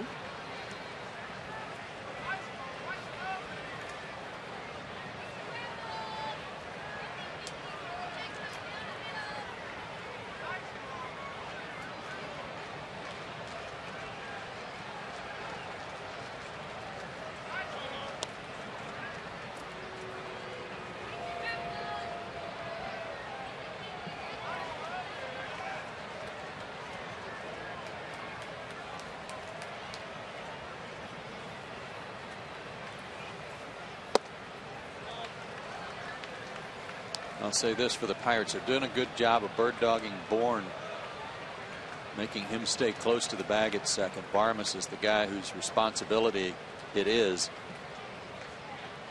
and they're not letting him get a big lead.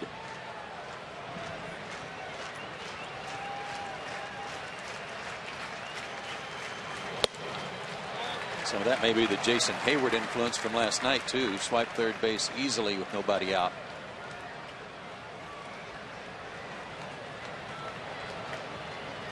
That's something the Braves are very excited about. They're very happy with the way they've run the bases, not just in the stolen base statistic, but first to third and the like. That steal by Hayward led to the Braves stealing a second run. 2 balls and a strike. Again, McCann thinks Correa's taken too much time.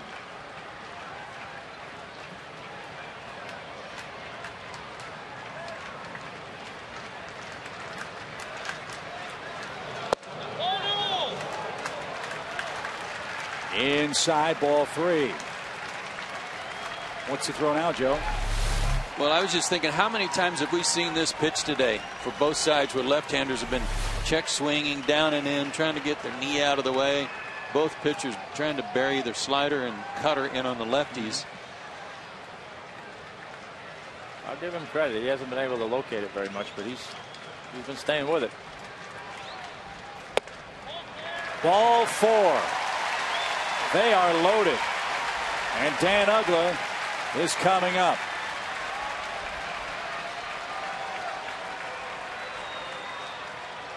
How much longer will Clem Hurdle stay with him?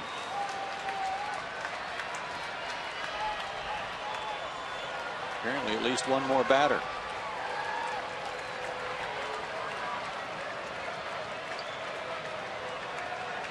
Dan has singled, he's walked, he has scored. Well, you gotta like that average, don't you? The sack's full. Ooh.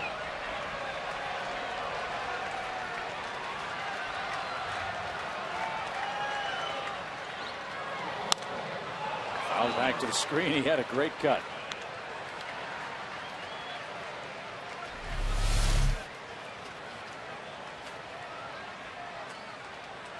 Got lucky there, Correa.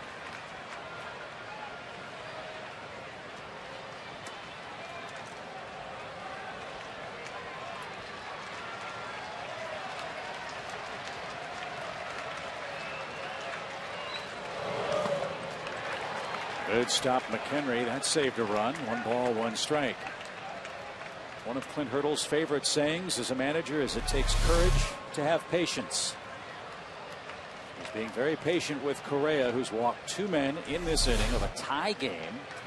He now has the bases loaded, a right-hander in his bullpen, fresh and ready to go, and Dan Uggla in the batter's box. Well, that was a textbook block by McHenry. Saved a run.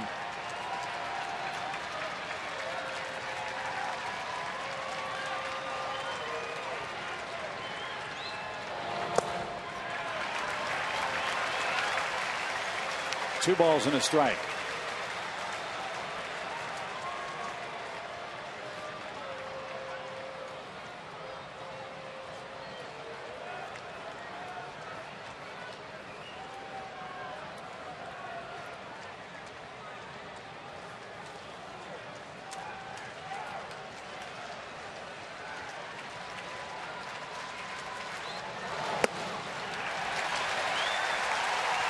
Great patience. 3 balls and a strike.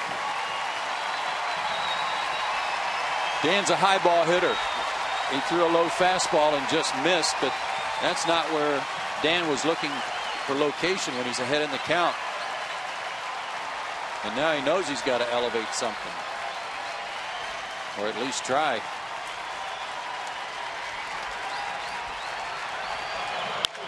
Grounded foul past Alvarez.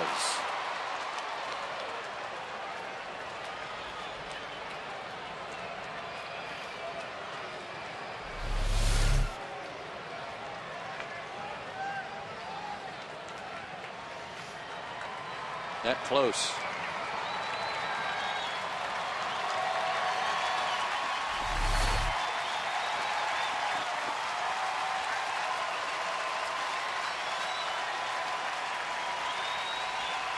I don't want him to get his arms extended if I'm the Pirates. If I'm a Braves fan, which I am, I hope he throws something middle of the plate away.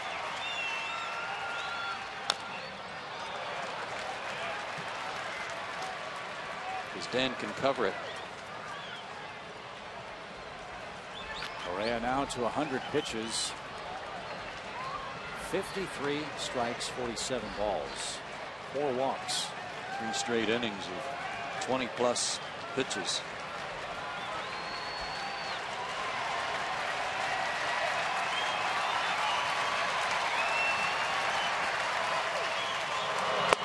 He walked him. Braves lead 3-2.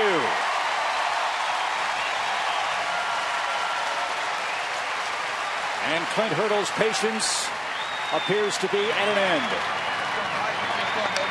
Bourne scores. And Ugla picks up RBI number 15.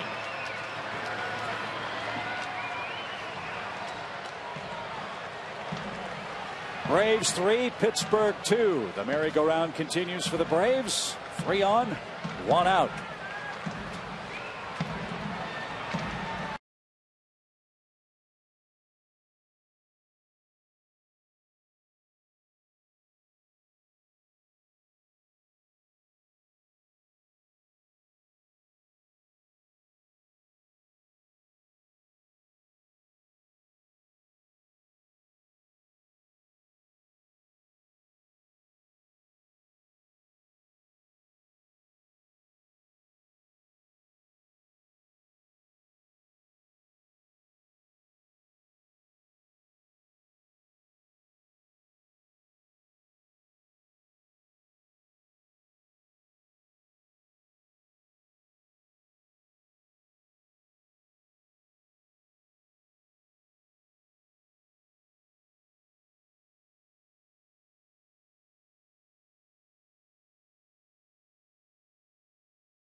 By the Home Depot, by Jameson Inn, and by AT&T. Frustrating day, I'm sure, for Kevin Correa. He had walked only 3 men all year. Today, he's walked 5 men. He trails 3-2. The Braves have the bases loaded. All of those runners his responsibility as Brad Lincoln is on to pitch to Chipper Jones. Former first-round pick for these guys. Back in 2006. Mostly a starter his whole career, but now working out of the bullpen. One other note on Correa. Most walks in any game last year was 4. He walked 3 this inning. 5 on the day. Sorry, Joe. Josh Harrison takes over at shortstop on the double switch. And the first pitch to Chipper is a called strike.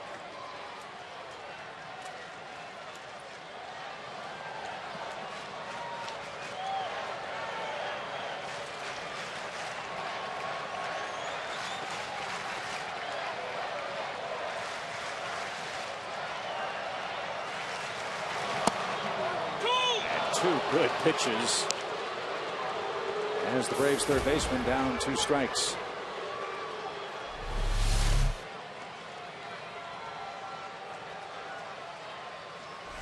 Good backdoor breaking ball. Chipper gave up on it. Now he's in the hole.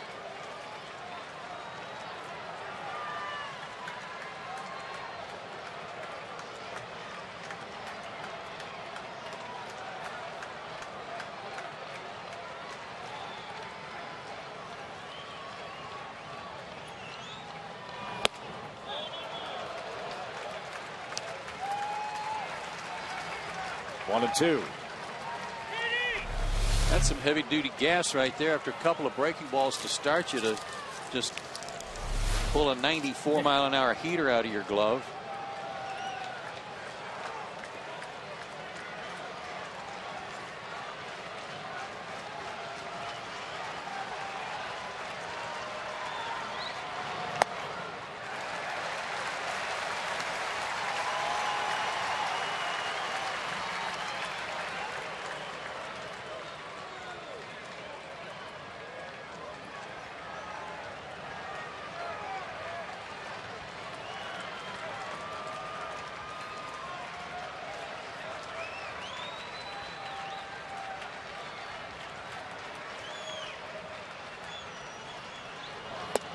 Strike three at the knees. And no argument from Chipper.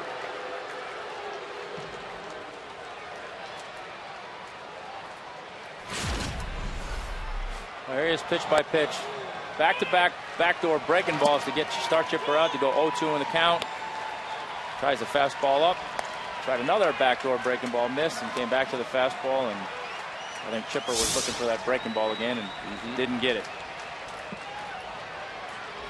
Jason Hayward hits. He's rolled out twice.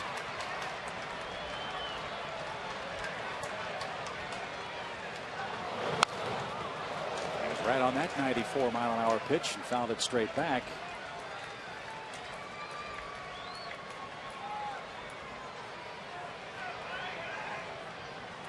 Fourth in the league in this situation. He was right on that fastball.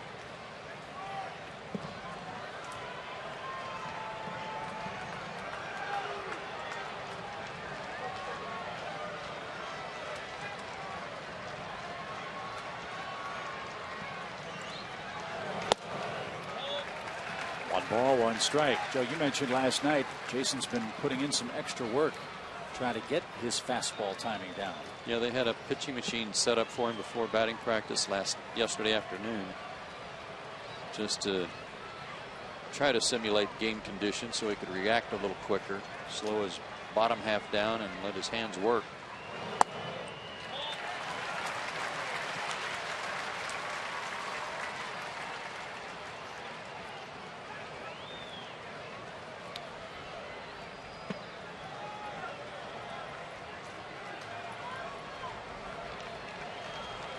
Two balls and a strike.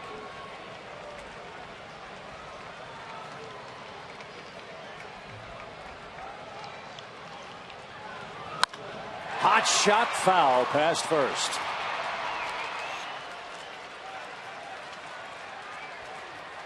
Dan Uggla missed a double by a foot. Jason Hayward missed an extra base hit by a slim margin too. Down and in, and all he did was just drop the barrel on it. Quick hands. Still got to look fastball and adjust.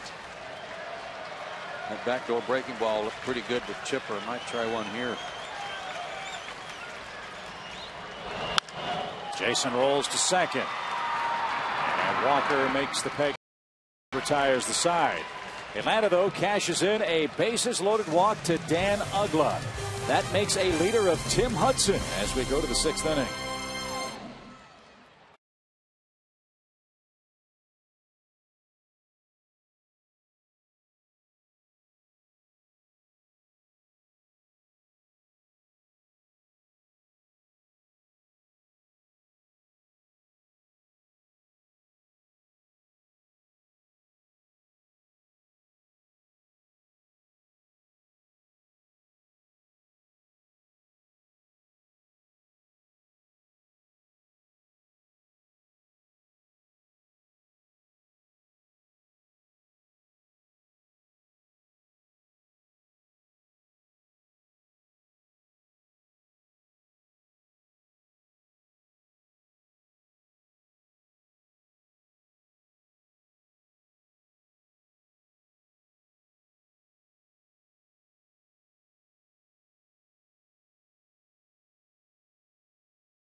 in front for the first time today as we head to the 6th inning. Big story was the return of Tim Hudson. Fellas, your thoughts on his first start today? Well, for me, not bad. First time out always is a little bit of a struggle. You're trying to get your feet under you. You're trying to control your nerves. And, he struggled a little bit with fastball command, which is certainly not typical for Huddy. But he made up for it with his slider command and his cutter command. And it was just one of those games where he battled and battled and battled and kind of fought his way through it and put his team and himself in a position to win the game. Yeah, he really did settle in after the 2nd inning. But he's in line for the win. As Chad Durbin answers the AT call to the bullpen with the 8, 9, and 1 hitters coming up for Pittsburgh in the top of the 6th inning. Chad has really settled in too after 3 rough outings to begin his year. He has had 5 straight scoreless outings. He jumps ahead of the catcher McHenry, who has singled, scored, and has reached on an error.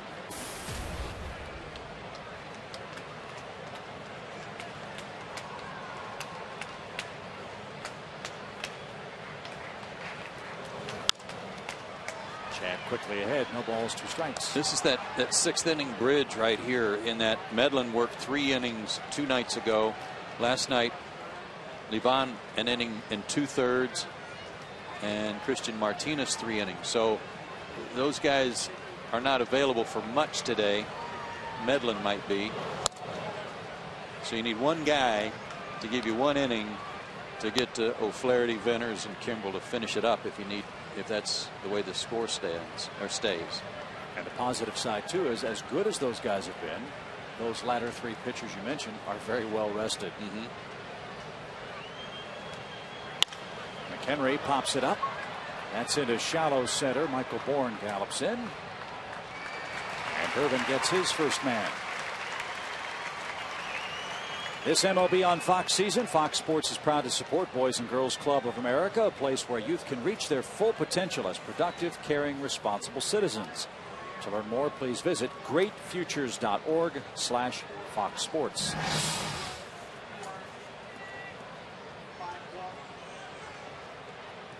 That'll bring up Josh Harrison, 24-year-old kid out of Cincinnati, originally a Cub.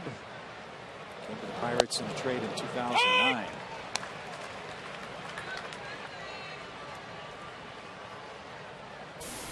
Not many at bats, 2 for 16, but both hits are extra base hits, a double and a triple. This young man is the nephew of John Shelby, former big leaguer. And the pride of the University of Cincinnati. Rolled to the left side. Pasternicki. Long throw.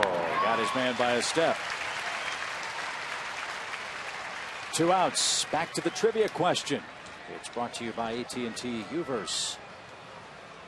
Joe and Tom have been studying very, very hard. Matt Kemp, an 11 home run month. Who holds the record for most home runs ever in April?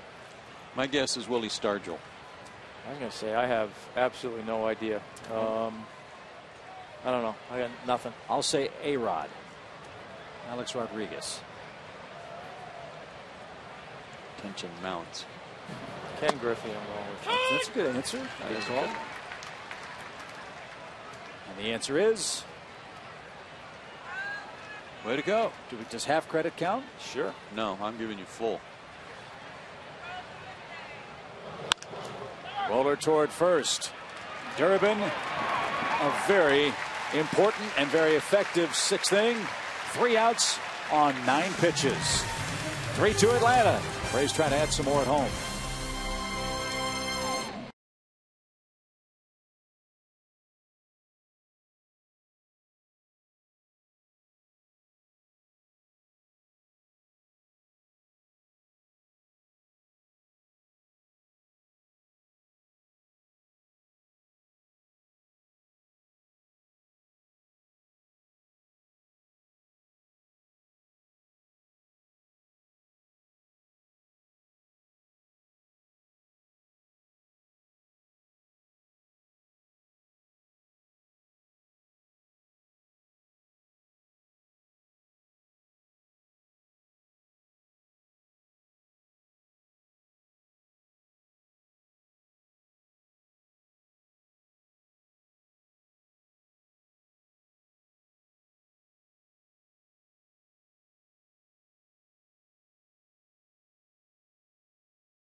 Home Depot tools from the dugout. Today we're going to take a look at the glove of Andrew McCutchen on this fly ball where he got his glove up in front of his face and then dropped it. Now what we're going to show you here, freeze it. See the web? That's a closed web. It's got a little bit of stitching in there, but you can't see through that. In the old days, outfielders' gloves used to have little braces, I'll call them, in the webbing where you could actually see through there in case that happened. Or if you were having to block the sun with your glove, you could still track the ball through those openings. Tough luck today. That's what we call a hashtag design, Joe. If you're in the Twitterverse, you'd know that pound sign thing, it's called hashtag. What do you call this? I always thought I was number 2, Joe. Oh. There was one year, changing subjects, but not really. One year they were experimenting with a glove that actually the webbing was actually like a plastic type of material that was acted as almost like sunglasses. Yeah, and it was clear. Yeah, I don't know that it went very far.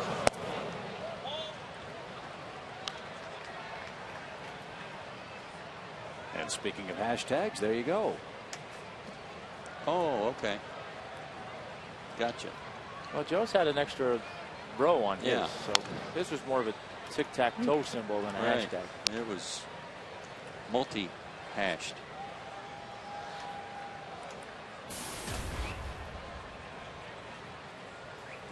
Good day for Tyler today at the plate. The Pirates chose to pitch to him with a runner in scoring position and 2 outs. Pasternicki doubled home Dan Uggla with the second Braves run. Now Tyler rolls towards short. Anderson's got it and gets his man for the first out. Jack Wilson will come on and bat for Durbin. The Braves are proud to welcome American Idol champ and country music star Scotty McCreery to Turner Field on Saturday, May 26th. We hope you'll enjoy a free post-game concert with us. All you have to do is buy a ticket to the ball game. Visit Braves.com/tickets or dial 800-745-3000. I'll bet Amber's hit you up for tickets for that night already. No, she hasn't. I'm not telling her.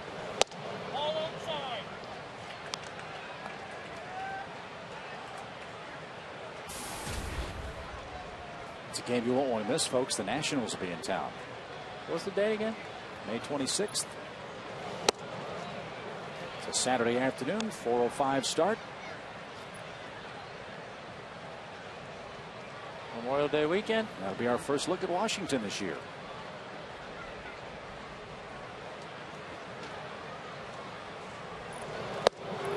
You should rent a van, Tom, and bring Amber and about a dozen of her closest friends down here to see the concert.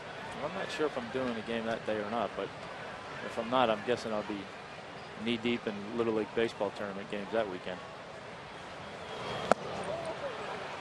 Swing and a miss by Jack Wilson. And there are 2 quick outs back to the top of the order. Michael Bourne has been on base all 3 times today. Good work by Lincoln so far, especially on the strikeout of Chipper, looking bases loaded, 1 out. Well, right now the Pirates, there's no question this group can pitch. The question is, can they hit enough to support their pitching?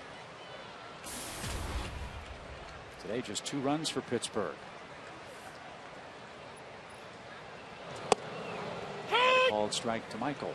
Which, you keep talking about that same thing. That's the part that surprises me even more, that they've twice now pitched to Pasternicki in situations where they could have walked him and faced the pitcher. When your team is not scoring runs, it's tough to do. I've never liked that pitch around the guy when he got a base open, see if he'll get himself in a hole or something. If you really want to put him on them, just put him on. Because the more pitches you throw, the more apt you are to make a mistake, as he did today, as Correa did today. Bourne avoids the tag, and a backhanded flip by Lincoln to first gets the speedy Braves center fielder. Lincoln's pitched very well. That was an athletic play. Not surprising, right, Tom? Not at all. And to the 7th we go. Atlanta still leads 3-2.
with the lead over the Pirates. Game 3 of this 4-game series. And tomorrow it wraps up as we take a look at our Jamison Inn upcoming schedule. Mike Minor back on the hill. He has been fantastic as of late for the Braves. Take a look at his numbers over his last 3 starts, 2-0 with an ERA of 1.69 as the lefty goes at it once again. Last 4 starts at home, he's undefeated with an ERA under 1. And last time against the Pirates, a no decision, 5 2/3, 7 hits, a run, and 5 Ks for the lefty. As Minor watches the rest of this one and gets ready to go tomorrow. James McDonald is his opposition tomorrow. McDonald was fantastic his last time out for the Pirates as well. Took a no-hitter almost to the 7th. Chip? All right, Tommy, thank you very much. And speaking of left-handers, the Braves have one on the mound now as the Pittsburghers come a-calling in the 7th inning. Jose Tabata starts things off at the plate, and it's a soft fly ball into right. Jason's got that. Good start for the man answering the AT call to the bullpen. It's a well-rested Eric O'Flaherty. I thought he looked like Eric O'Flaherty of last season in his last 2 outings at LA. 2 1/3 innings total in those 2 games that he worked. Or excuse me, it was a total of inning and 2/3. No hits or runs, 1 walk, 1 strikeout, but he was letting it go and had a real sharp breaking slider. Base is clear for McCutchen, who's been hit by a pitch and struck out twice against Tim Hudson. And he jumps on the first ball, pops it right side. Freddie Freeman near the tarp. Measures it up, makes the play. 2 outs.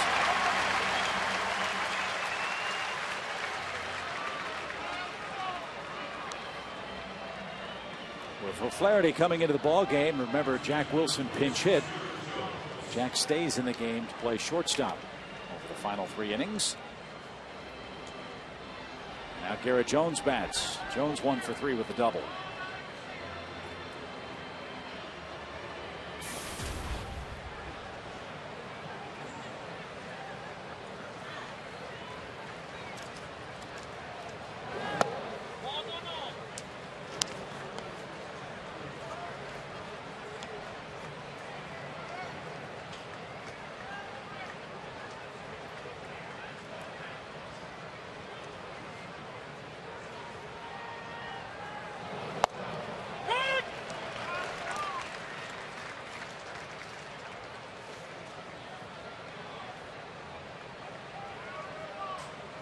Third at bat for Jones against a left-handed pitcher. He's 0 for 2. Typically gets platooned against him.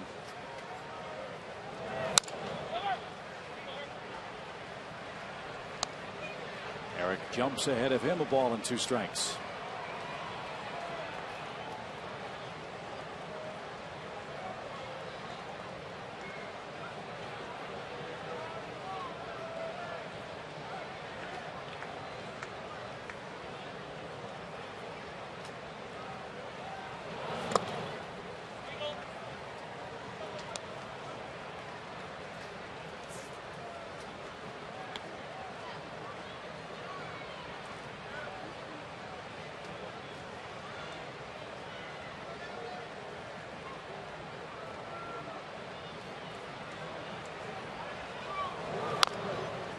Right off his knuckles.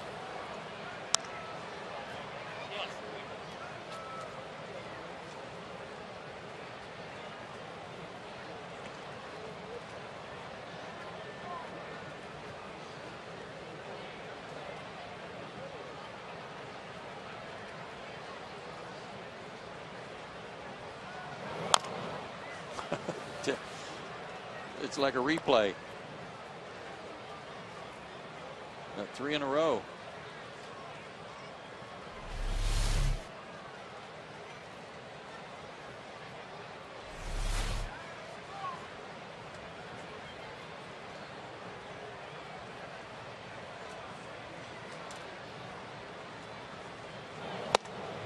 High fastball. And O'Flaherty records a 1-2-3 top of the 7th inning. Time to stretch on a beautiful day in Atlanta. Braves look for some insurance late.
Well, always good to see Tim Hudson get the glad hand. This was his season debut. He looked very, very good.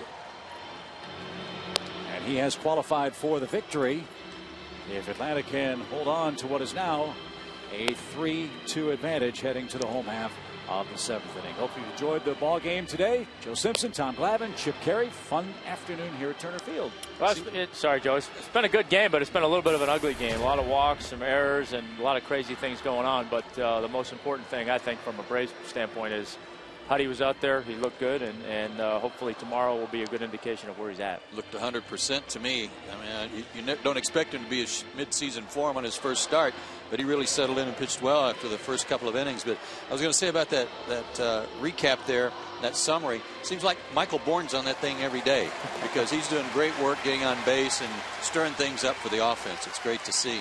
Yeah, Michael's been on base 3 times today, a couple of hits, a walk, and he scored the go-ahead run for the Braves. And Michael's hit safely in 14 of the last 16 Atlanta games. Martin Prado will go to work first in the Atlanta half of the 7th. Then Freddie Freeman, then Brian McCann. And not only was Tim Hudson back in a Braves uniform today, Chipper Jones back after a day off yesterday, Brian McCann back perhaps a day early behind the plate. And all 3 of those guys look very comfortable and free and easy.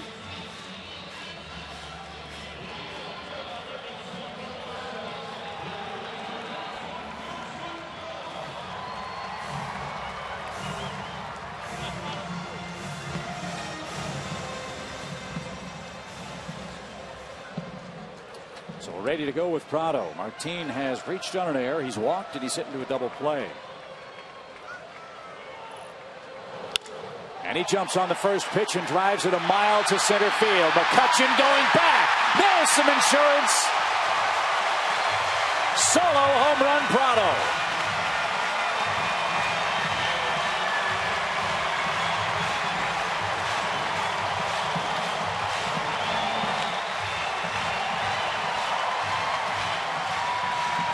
One good word to describe this: ambush. This guy's pitched great for an inning and 2/3. Nobody's even gotten the ball out of the infield on him. And Martin jumped on the first fastball he saw. And naturally it was a high fastball. Yes, it was. Second homer of the year for Prado. His first came against knuckleballer R.A. Dickey on April 7th.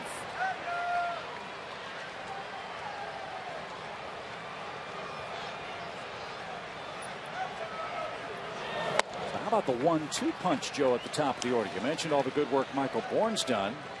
Last 11 games for Martin, 6 extra base hits, 11 RBIs, and 8 runs. 13 ribbies now in the year.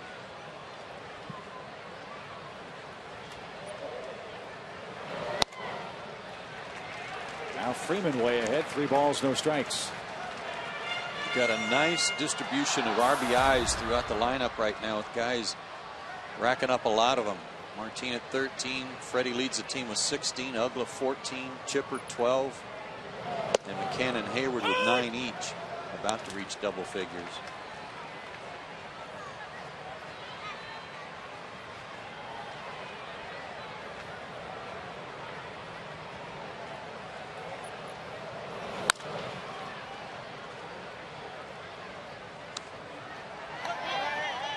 Like Ugla, Martin, a good high fastball hitter, and he does a great job always of getting up on the same plane as the fastball and leveling off on it. He doesn't uppercut it.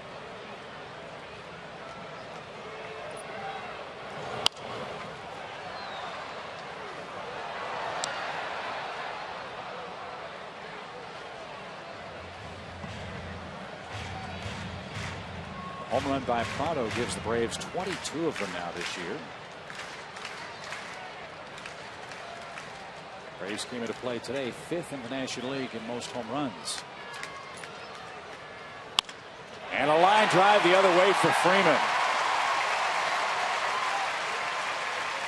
That's a sign he might be ready to go on another hot streak. Back-to-back hits starts the 7th inning for Atlanta.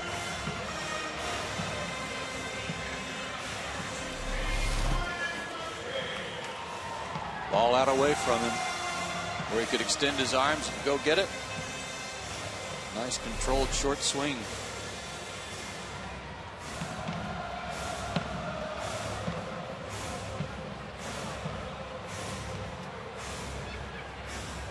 Another visit from Ray Searage, the Pirates pitching coach. There was no one throwing in their bullpen, but all of a sudden there is. Left-hander Watson, Tony Watson. Braves roughed him up in the series opener. All the hullabaloo and great news about Tim Hudson. He wasn't the only Braves starter that this Atlanta organization was paying a close bit of attention to. Look at what Jair Jurgens did today in his first start back with Gwinnett. See, just 93 pitches too, Tom, in 7 innings. That's efficient. Yeah, and I mean, look, as much as you hate getting sent down, there's 2 ways you're going to go about it. You're going to pout and moan, and it's going to be the end of you, or you're going to take it as an opportunity to work on things. And I think for JJ, more than anything else, he's got to prove to himself that his body's okay, and then that he can start making pitches. And from what I saw, he would make pitches every now and then, but he wasn't doing it consistently enough, and that's what he needs to get. That's what he needs to get back to doing. And looks like he did that in his first time out down there in AAA. So hopefully that'll continue. I contend that it won't take him long. He just needs to have a good game or 2 like that to get some confidence in his stuff again, to start making those pitches and not nibble quite so much. Well, when you're struggling, that's the tendency you have, is to try and nibble and avoid contact. And sometimes, I watched that game that he pitched in LA the other night, and while he wasn't by any stretch of the imagination his A game, it seemed like when he did make a decent pitch, he wouldn't get a swing and a miss, he wouldn't get a ground ball, he'd give up a blooper. Yeah, and when that starts to happen, then it really gets on your mind, because now you're thinking, okay, when I make a mistake, they're hitting line drives and home runs. When I make a good pitch, they're hitting bloopers. What am I going to do? And it's tough on your confidence.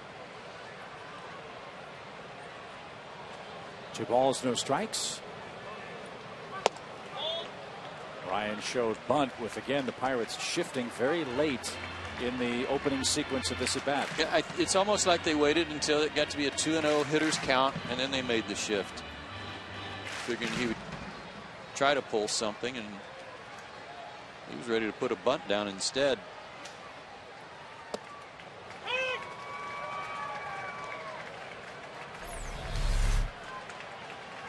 And there's a good reason why they're playing him that way. And the only way to get teams to stop doing it is hit a few balls to left field, left center, drive it that way. They got to play you straight up. And the odd part about it was earlier today, he came up with the bases loaded, or excuse me, 2nd and 3rd. There was no shift on, and he hit a rocket right at Barmas, who was playing short.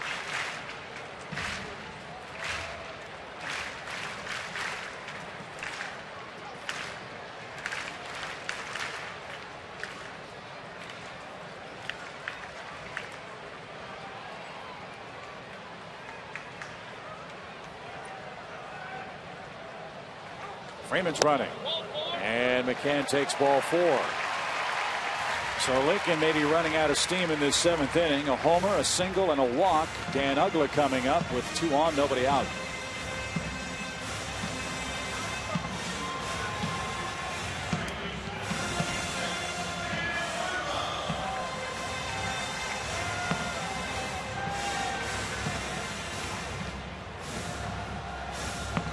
Dan's reached base 3 times. He's walked twice, he's singled, he's scored a run. And it was his bases loaded free pass in the 5th inning that gave the Braves a lead they haven't given up today.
there. Froze him.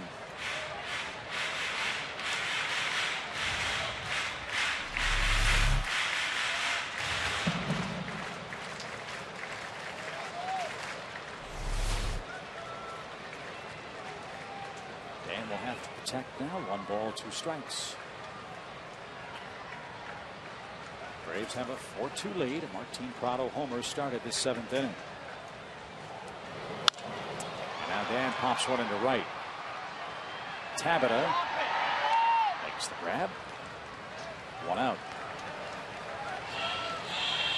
Braves again started play today. A game behind the Nationals in the National League East. Washington is in Los Angeles later on today. The Phillies were beaten by the Cubs at home. 5-1 was that score. Matt Garza. And Arizona's all over the Marlins. It was 8-0. It's now 8-4 in the 9th inning. Josh Johnson started that game for Florida. He's winless. And there are the standings up to the minute. Mets having a good run too. They're 12-9 on the year. Lincoln's done for the day. He allows a run. He leaves with 2 Braves runners aboard. And Chipper Jones coming up.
Far on this 2012 season, the last one for Chipper, already off to a good start.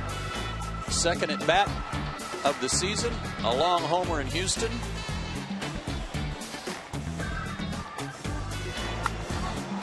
On his birthday, turned into a birthday basher with a home run in LA, and followed that up with a game-winning single the next night. Had a big 2-run single here late in the game on Friday night against the Pirates. So when he's been in there, when he's been able to be in there, he's done something to contribute every game. He's got 2 on, 1 out. And left-hander Tony Watson, whom the Braves roughed up here on Friday night, quickly ahead with strike 1.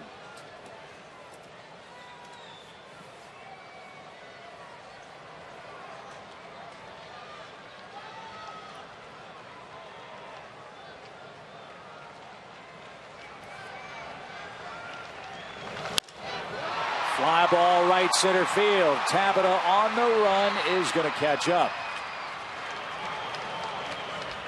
And Chipper is out number 2.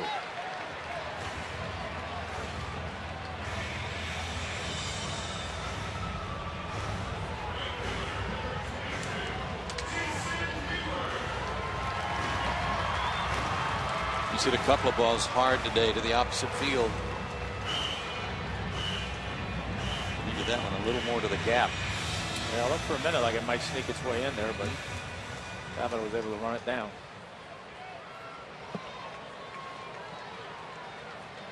No for 3 days so far for Jason Hayward. Let's see if he can come up with a big 2-out hit. Freeman and Brian McCann aboard. And fouled at his feet, strike one.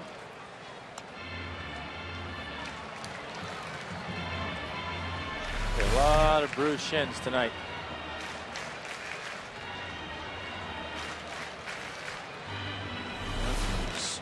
In that area right below the calf muscle that you'll feel every step you take for about a week.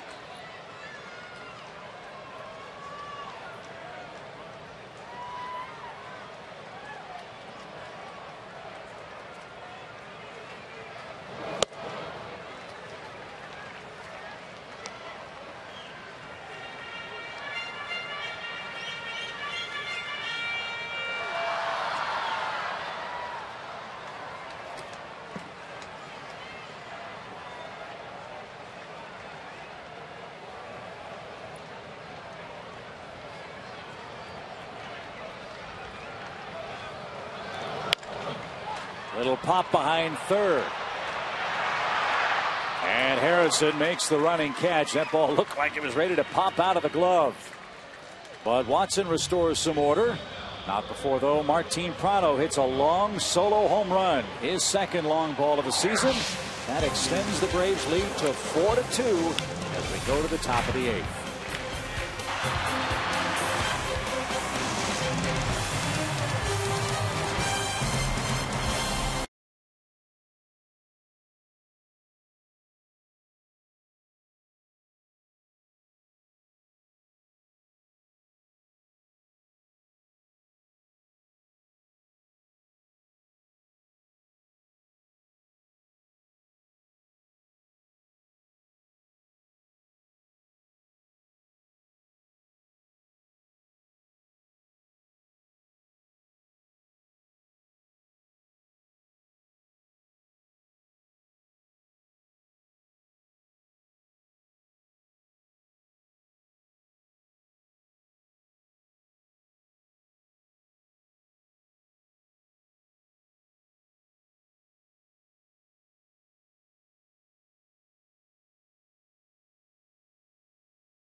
By Academy Sports and Outdoors, by Georgia Power, and by Nissan.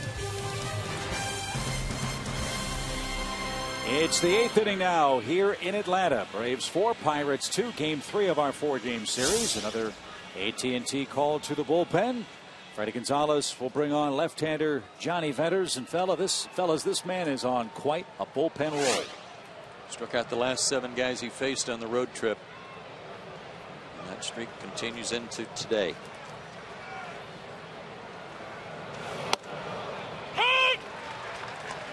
And Johnny's third appearance since April 19th.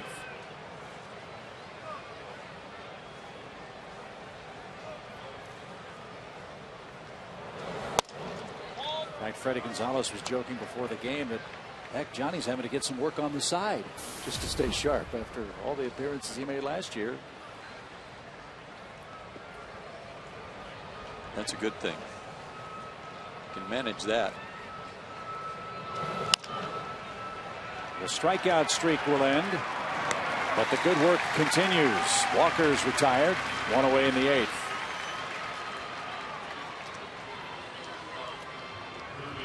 All year long, Braves baseball on Sports South is being presented by Academy Sports and Outdoors. The right stuff, the low price. Joe, Tom, and Chip from Turner Field.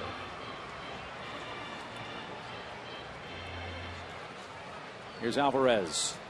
He's 1 for 3 today. His average slowly creeping up. He stands at 185 for the year.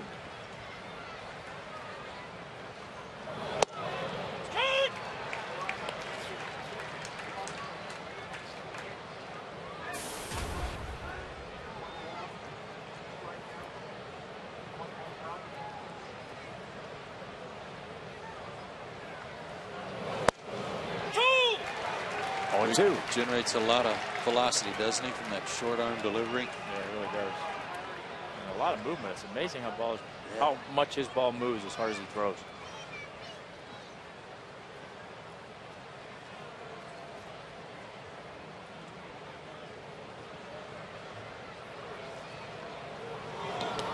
Ow. That was skin, and I heard it up here.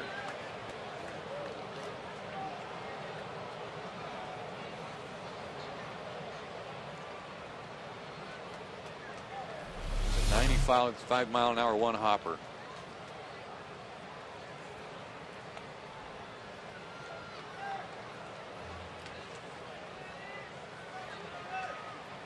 Off the forearm.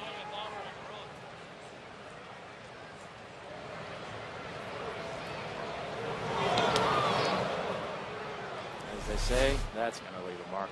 You bet. Alvarez down the left field line. Will have an extra base hit.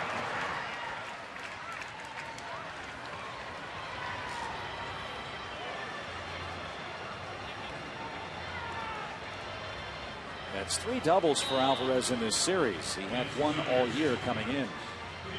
Well, I'm going to give him the Gold Bat Award today because nobody else is even making contact, solid contact against Johnny Venters, and he hits a double from the left side of the plate. That'll bring up Casey McGee. He bats for Watson.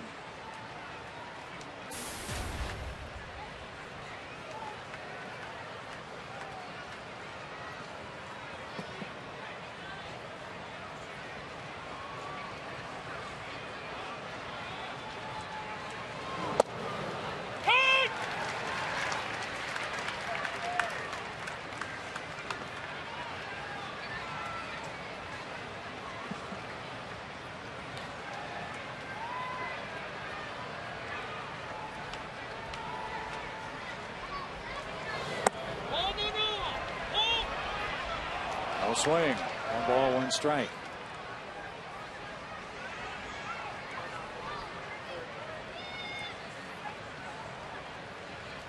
That home run by Prado gives the bullpen a little breathing room. 2's a lot better to work with than 1.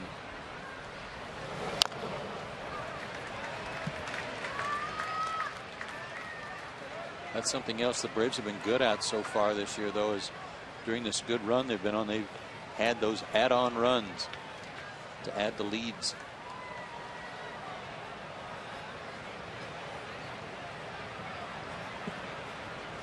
Braves got 4 runs in the 7th inning in game 1.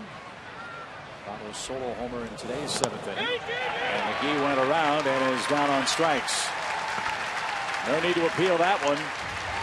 First strikeout for Johnny Venters. Advanced Georgia Power customers can receive a free in-home energy audit performed by an energy expert from Georgia Power. And you can learn ways to save money and energy around your home. To schedule an in-home energy audit, go to georgiapower.com.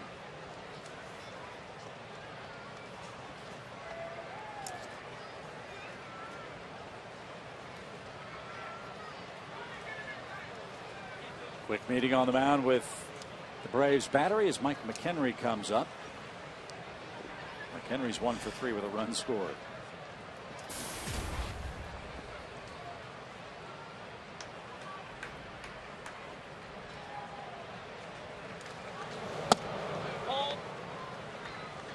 Ball 1 low.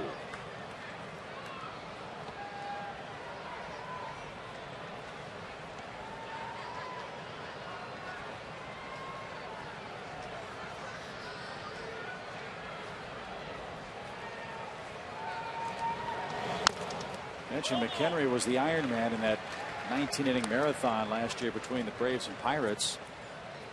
That was July 26th. Hit a home run in that game, had 3 hits in that game too, so it truly was a highlight game in his major league career. It's hard to believe he went 19 innings. The day of the night of that young lady who was the iron-lunged, leather-lunged fan out in left field, cheered for the Pirates all night. Yeah, Buster Olney, great baseball writer, called her the fan of the year. Yes. In the wee hours of the morning, she was screaming, "Let's go Pirates."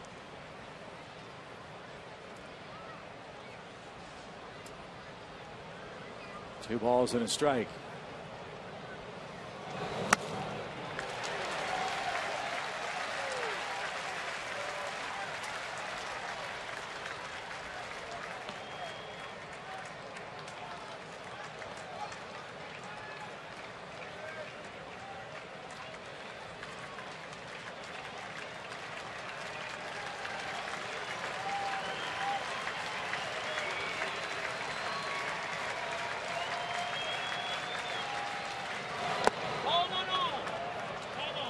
Ball in the dirt, 3-2.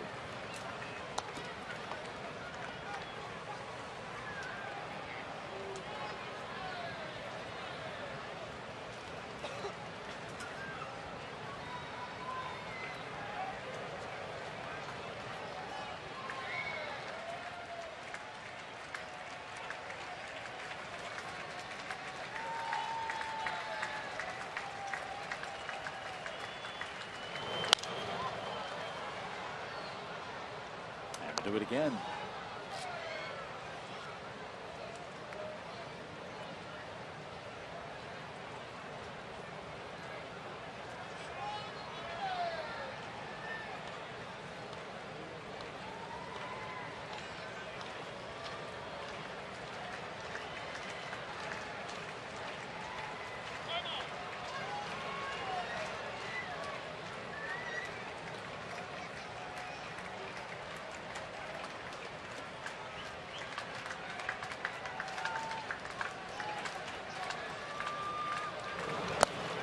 Good at bat by McHenry.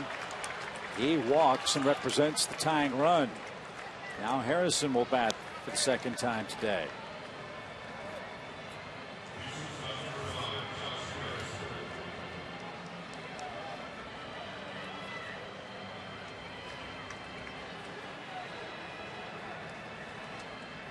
And a quick visit from Roger McDowell.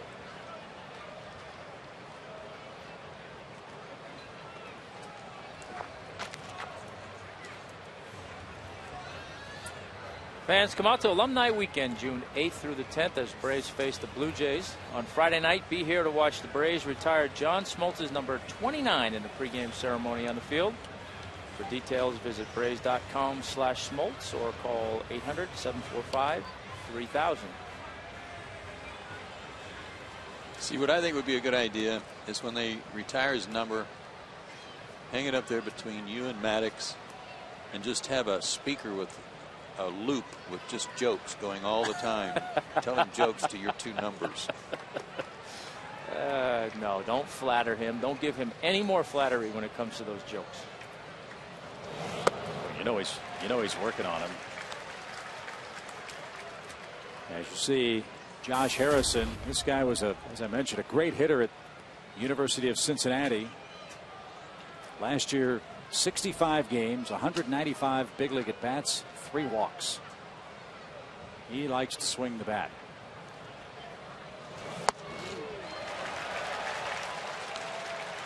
Well, Johnny doesn't mind that. Not at all. Because he's one of the higher percentages for among pitchers for swings and misses.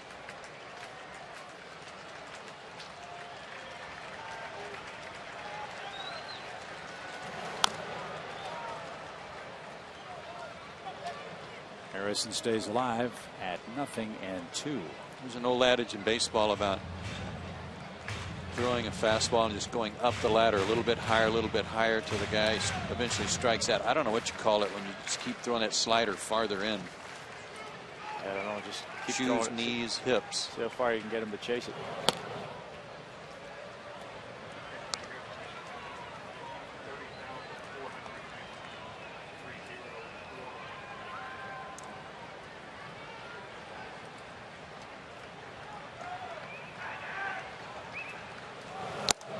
The 1-2 pitch is cut on and missed.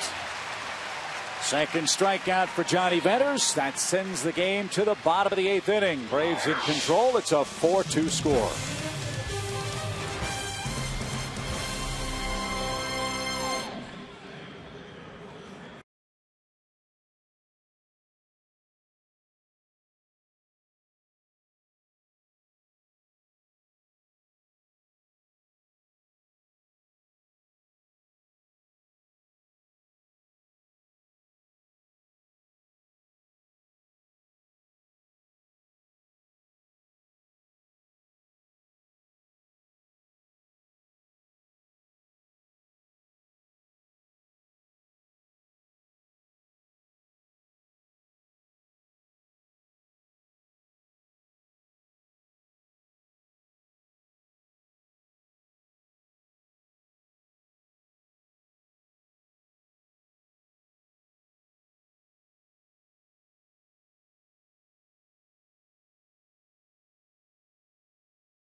Georgia Lottery, by Honda Lawn and Garden, by McDonald's, and by Ram Trucks.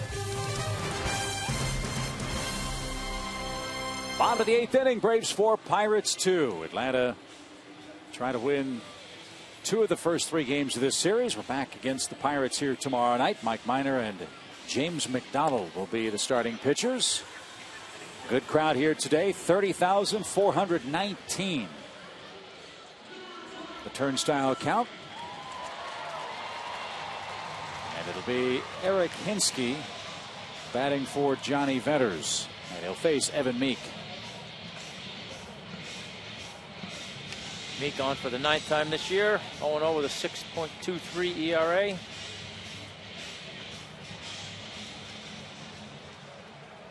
Worked here Friday night, an inning and 2/3, 3 hits and a run. And caught that line drive from Freddie Freeman that knocked him flat. And ball one, Derek Hinsky, who put a charge into a ball last night against Joel Hanrahan. That chased Tabata back to the bullpen fence. And Tabata caught it to end the ball game.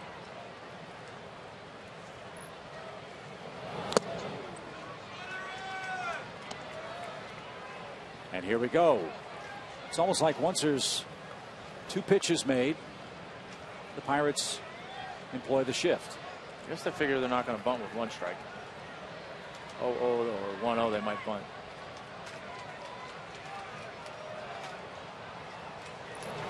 No. I said they figured. Yeah. Well, I'm sure that shifting on the 3rd pitch of a sequence is somewhere in some statistical data that some genius has come up with, that, oh no, you don't shift until the 3rd pitch. That's when it's most effective.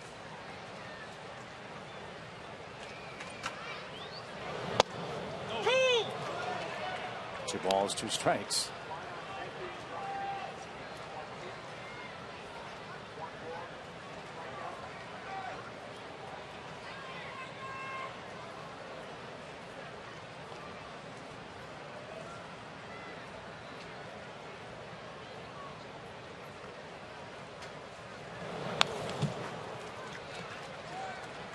with a high one there.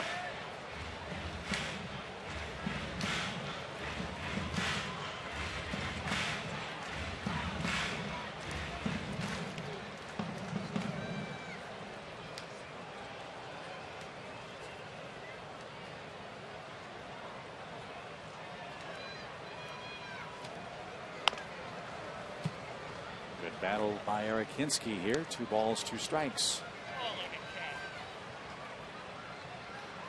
The Phillies and Marlins have lost in Eastern Division play. Washington and the Dodgers are early out at Dodger Stadium. That game scoreless. Mets are winning in Colorado.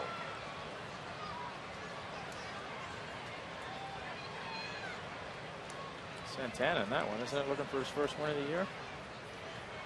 Or does he have one? Slow roller hit out to second, and Hinsky's retired.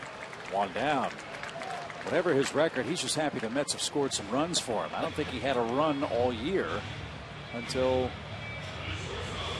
today's game in Colorado.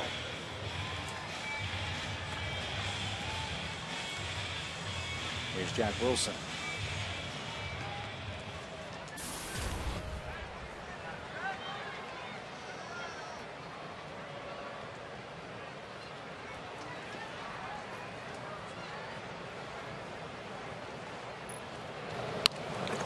Tries to bunt.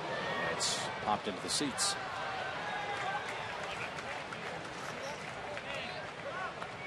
To get after our ball game, it's Braves Live presented by AT We'll check in with Freddie Gonzalez. We'll hear from the Braves locker room, and we will show you all of today's highlights.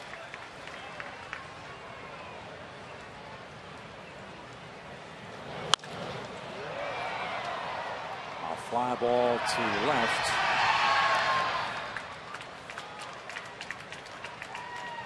And 2 outs. Busy sports day for us here in Atlanta. Later on tonight, playoff basketball. The Hawks and the Celtics. They'll tip things off. Game 1 of round 1. Join us at 6:30 on Sports South.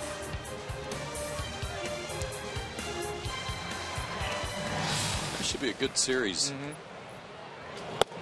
Didn't the Hawks really just kind of steal home court advantage away from them the last 2 weeks?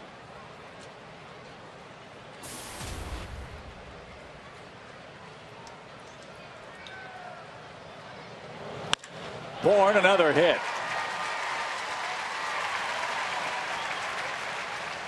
A 3-hit day for Michael.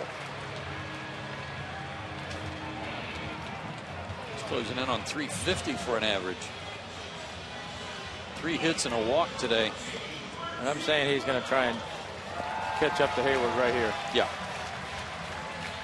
When Jack Wilson was trying to bunt to get aboard, try to figure out a way to get on and get an extra run here in the 8th, that was a good tip that Michael might try the same thing to get into scoring position.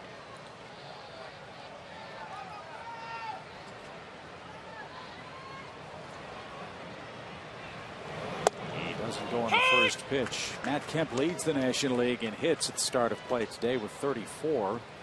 Michael now has 31. Starlin Castro and Jose Altuve of the Astros also had 28 when play began.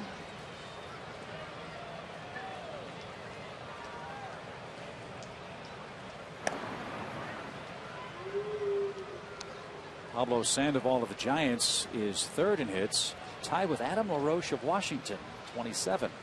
Adams had a good series in LA. What's he doing getting so many hits in April?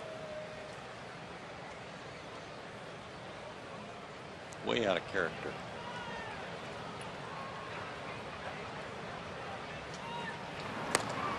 LaRoche hit a home run off Kershaw in the first game of the series and hit a home run off Billingsley last night that gave the Nats an early, or a short-lived 1-0 lead late.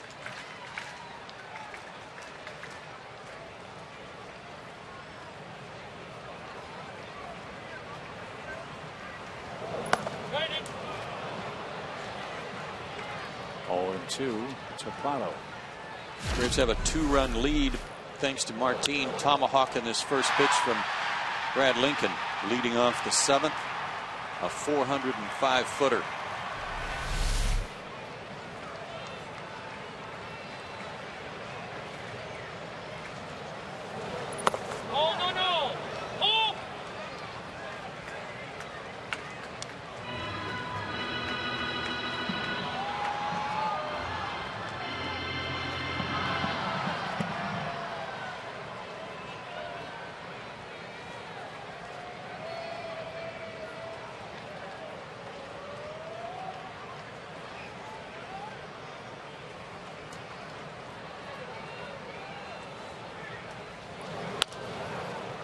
Ripped back foul.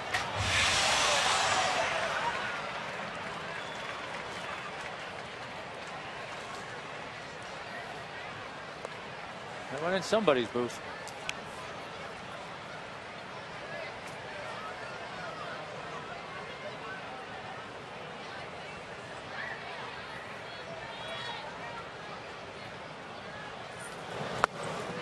And Prado is down on strikes. And that retires the Braves in the last of the 8th inning. It's Kimbrel time. Braves 4, Pirates 2. We head to the 9th.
Here comes Craig Kimbrel, the National League saves leader, along with Javi Guerra and Jonathan Papelbon.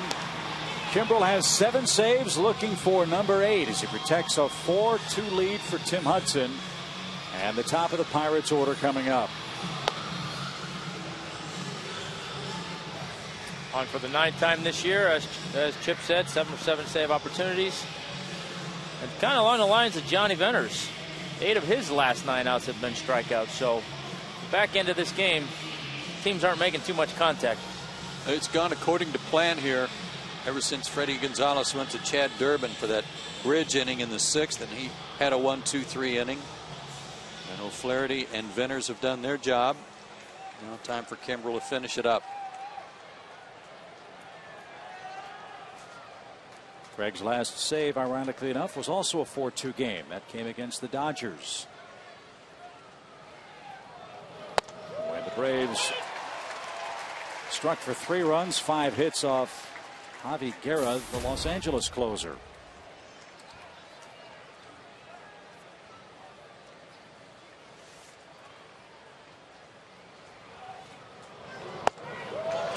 Oh, and 2.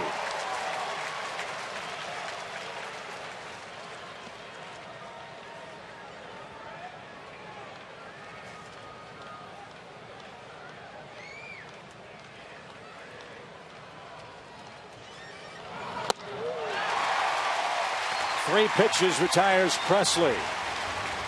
He might be all shook up. That's a 2nd strikeout today and 1 away in the 9th. He might be. There might be some other guys over there like that too, because there's only one guy on their current roster that has a hit against Craig Kimbrel, and that's McHenry, the catcher.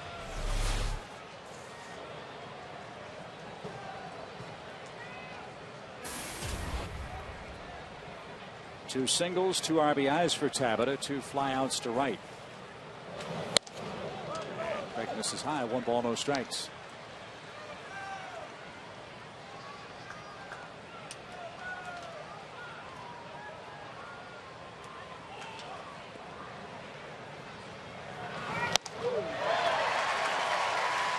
Not too many fellas are going to hit that pitch.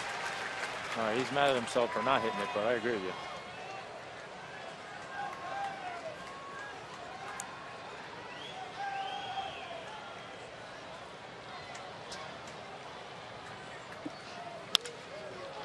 Liner and fair down the right field line. Tabata serves a 96-mile-an-hour pitch down the right field stripe for a one-out double. Well, we've seen him this whole series. Actually, he sat out the first game. The last 2 days, I should say, do nothing but try to go to right field. And this time he paints the chalk.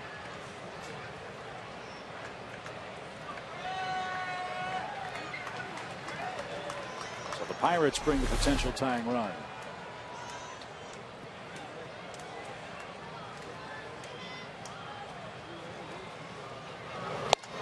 Big swing and a miss. Kimbrel ended Alex Presley's 12-game hit streak. Tabata doubles with one out. Now McCutchen 0 for 3 behind in the count.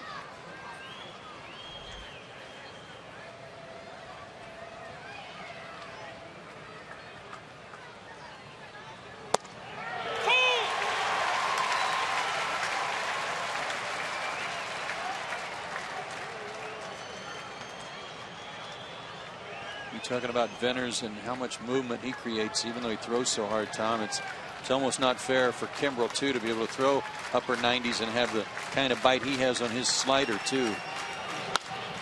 Yeah, and you know, you're sitting here watching. I know a rule of thumb is late in the game like this, you probably want to take a strike, make the closer throw strikes. But you're right, with that slider that he has, it's to me, you got to get in the batter's box, make up your mind you're looking for a fastball, and if you get it early, you got to try and put it in play. Because if you get into a situation where you're in between and you're not sure which pitch you're going to get, you've got no chance.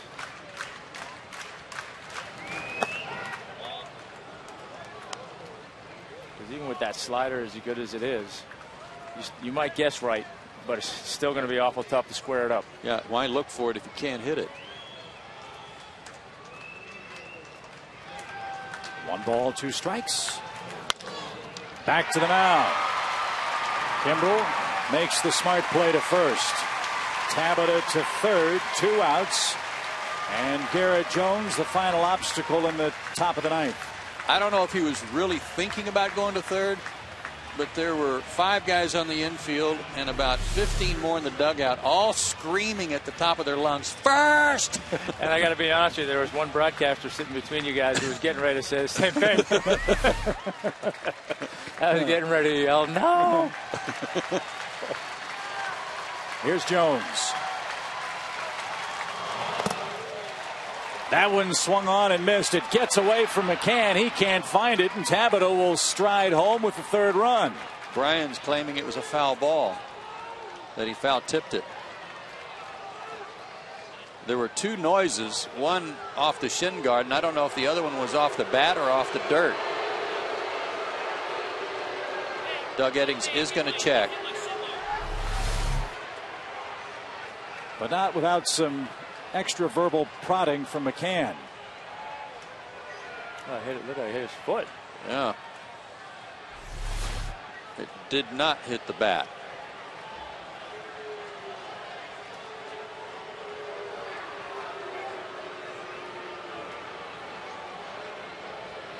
The scoring on that, I assume, will be a wild pitch. That, for the moment, allows Tabata to score. The umpires huddle.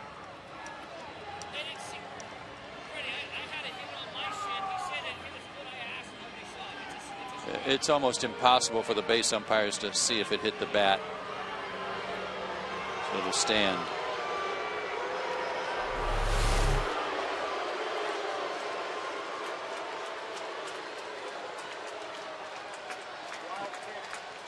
You know, that changed directions. It hit him, but he swung at it. Yeah, he swung at it, hit him in the toe.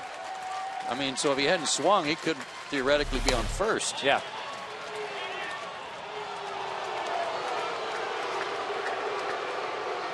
The break for Kimbrel was he got strike 1. Jones held his swing with a second pitch for an even count. It's now a 1-run game with the bases empty and 2 outs.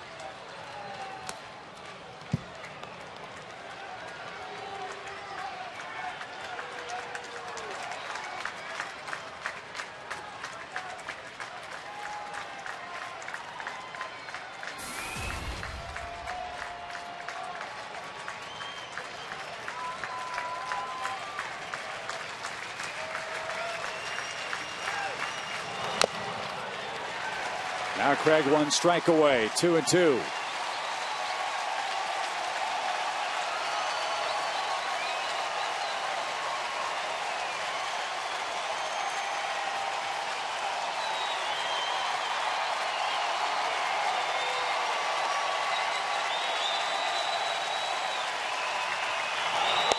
That's a winner. What a pitch.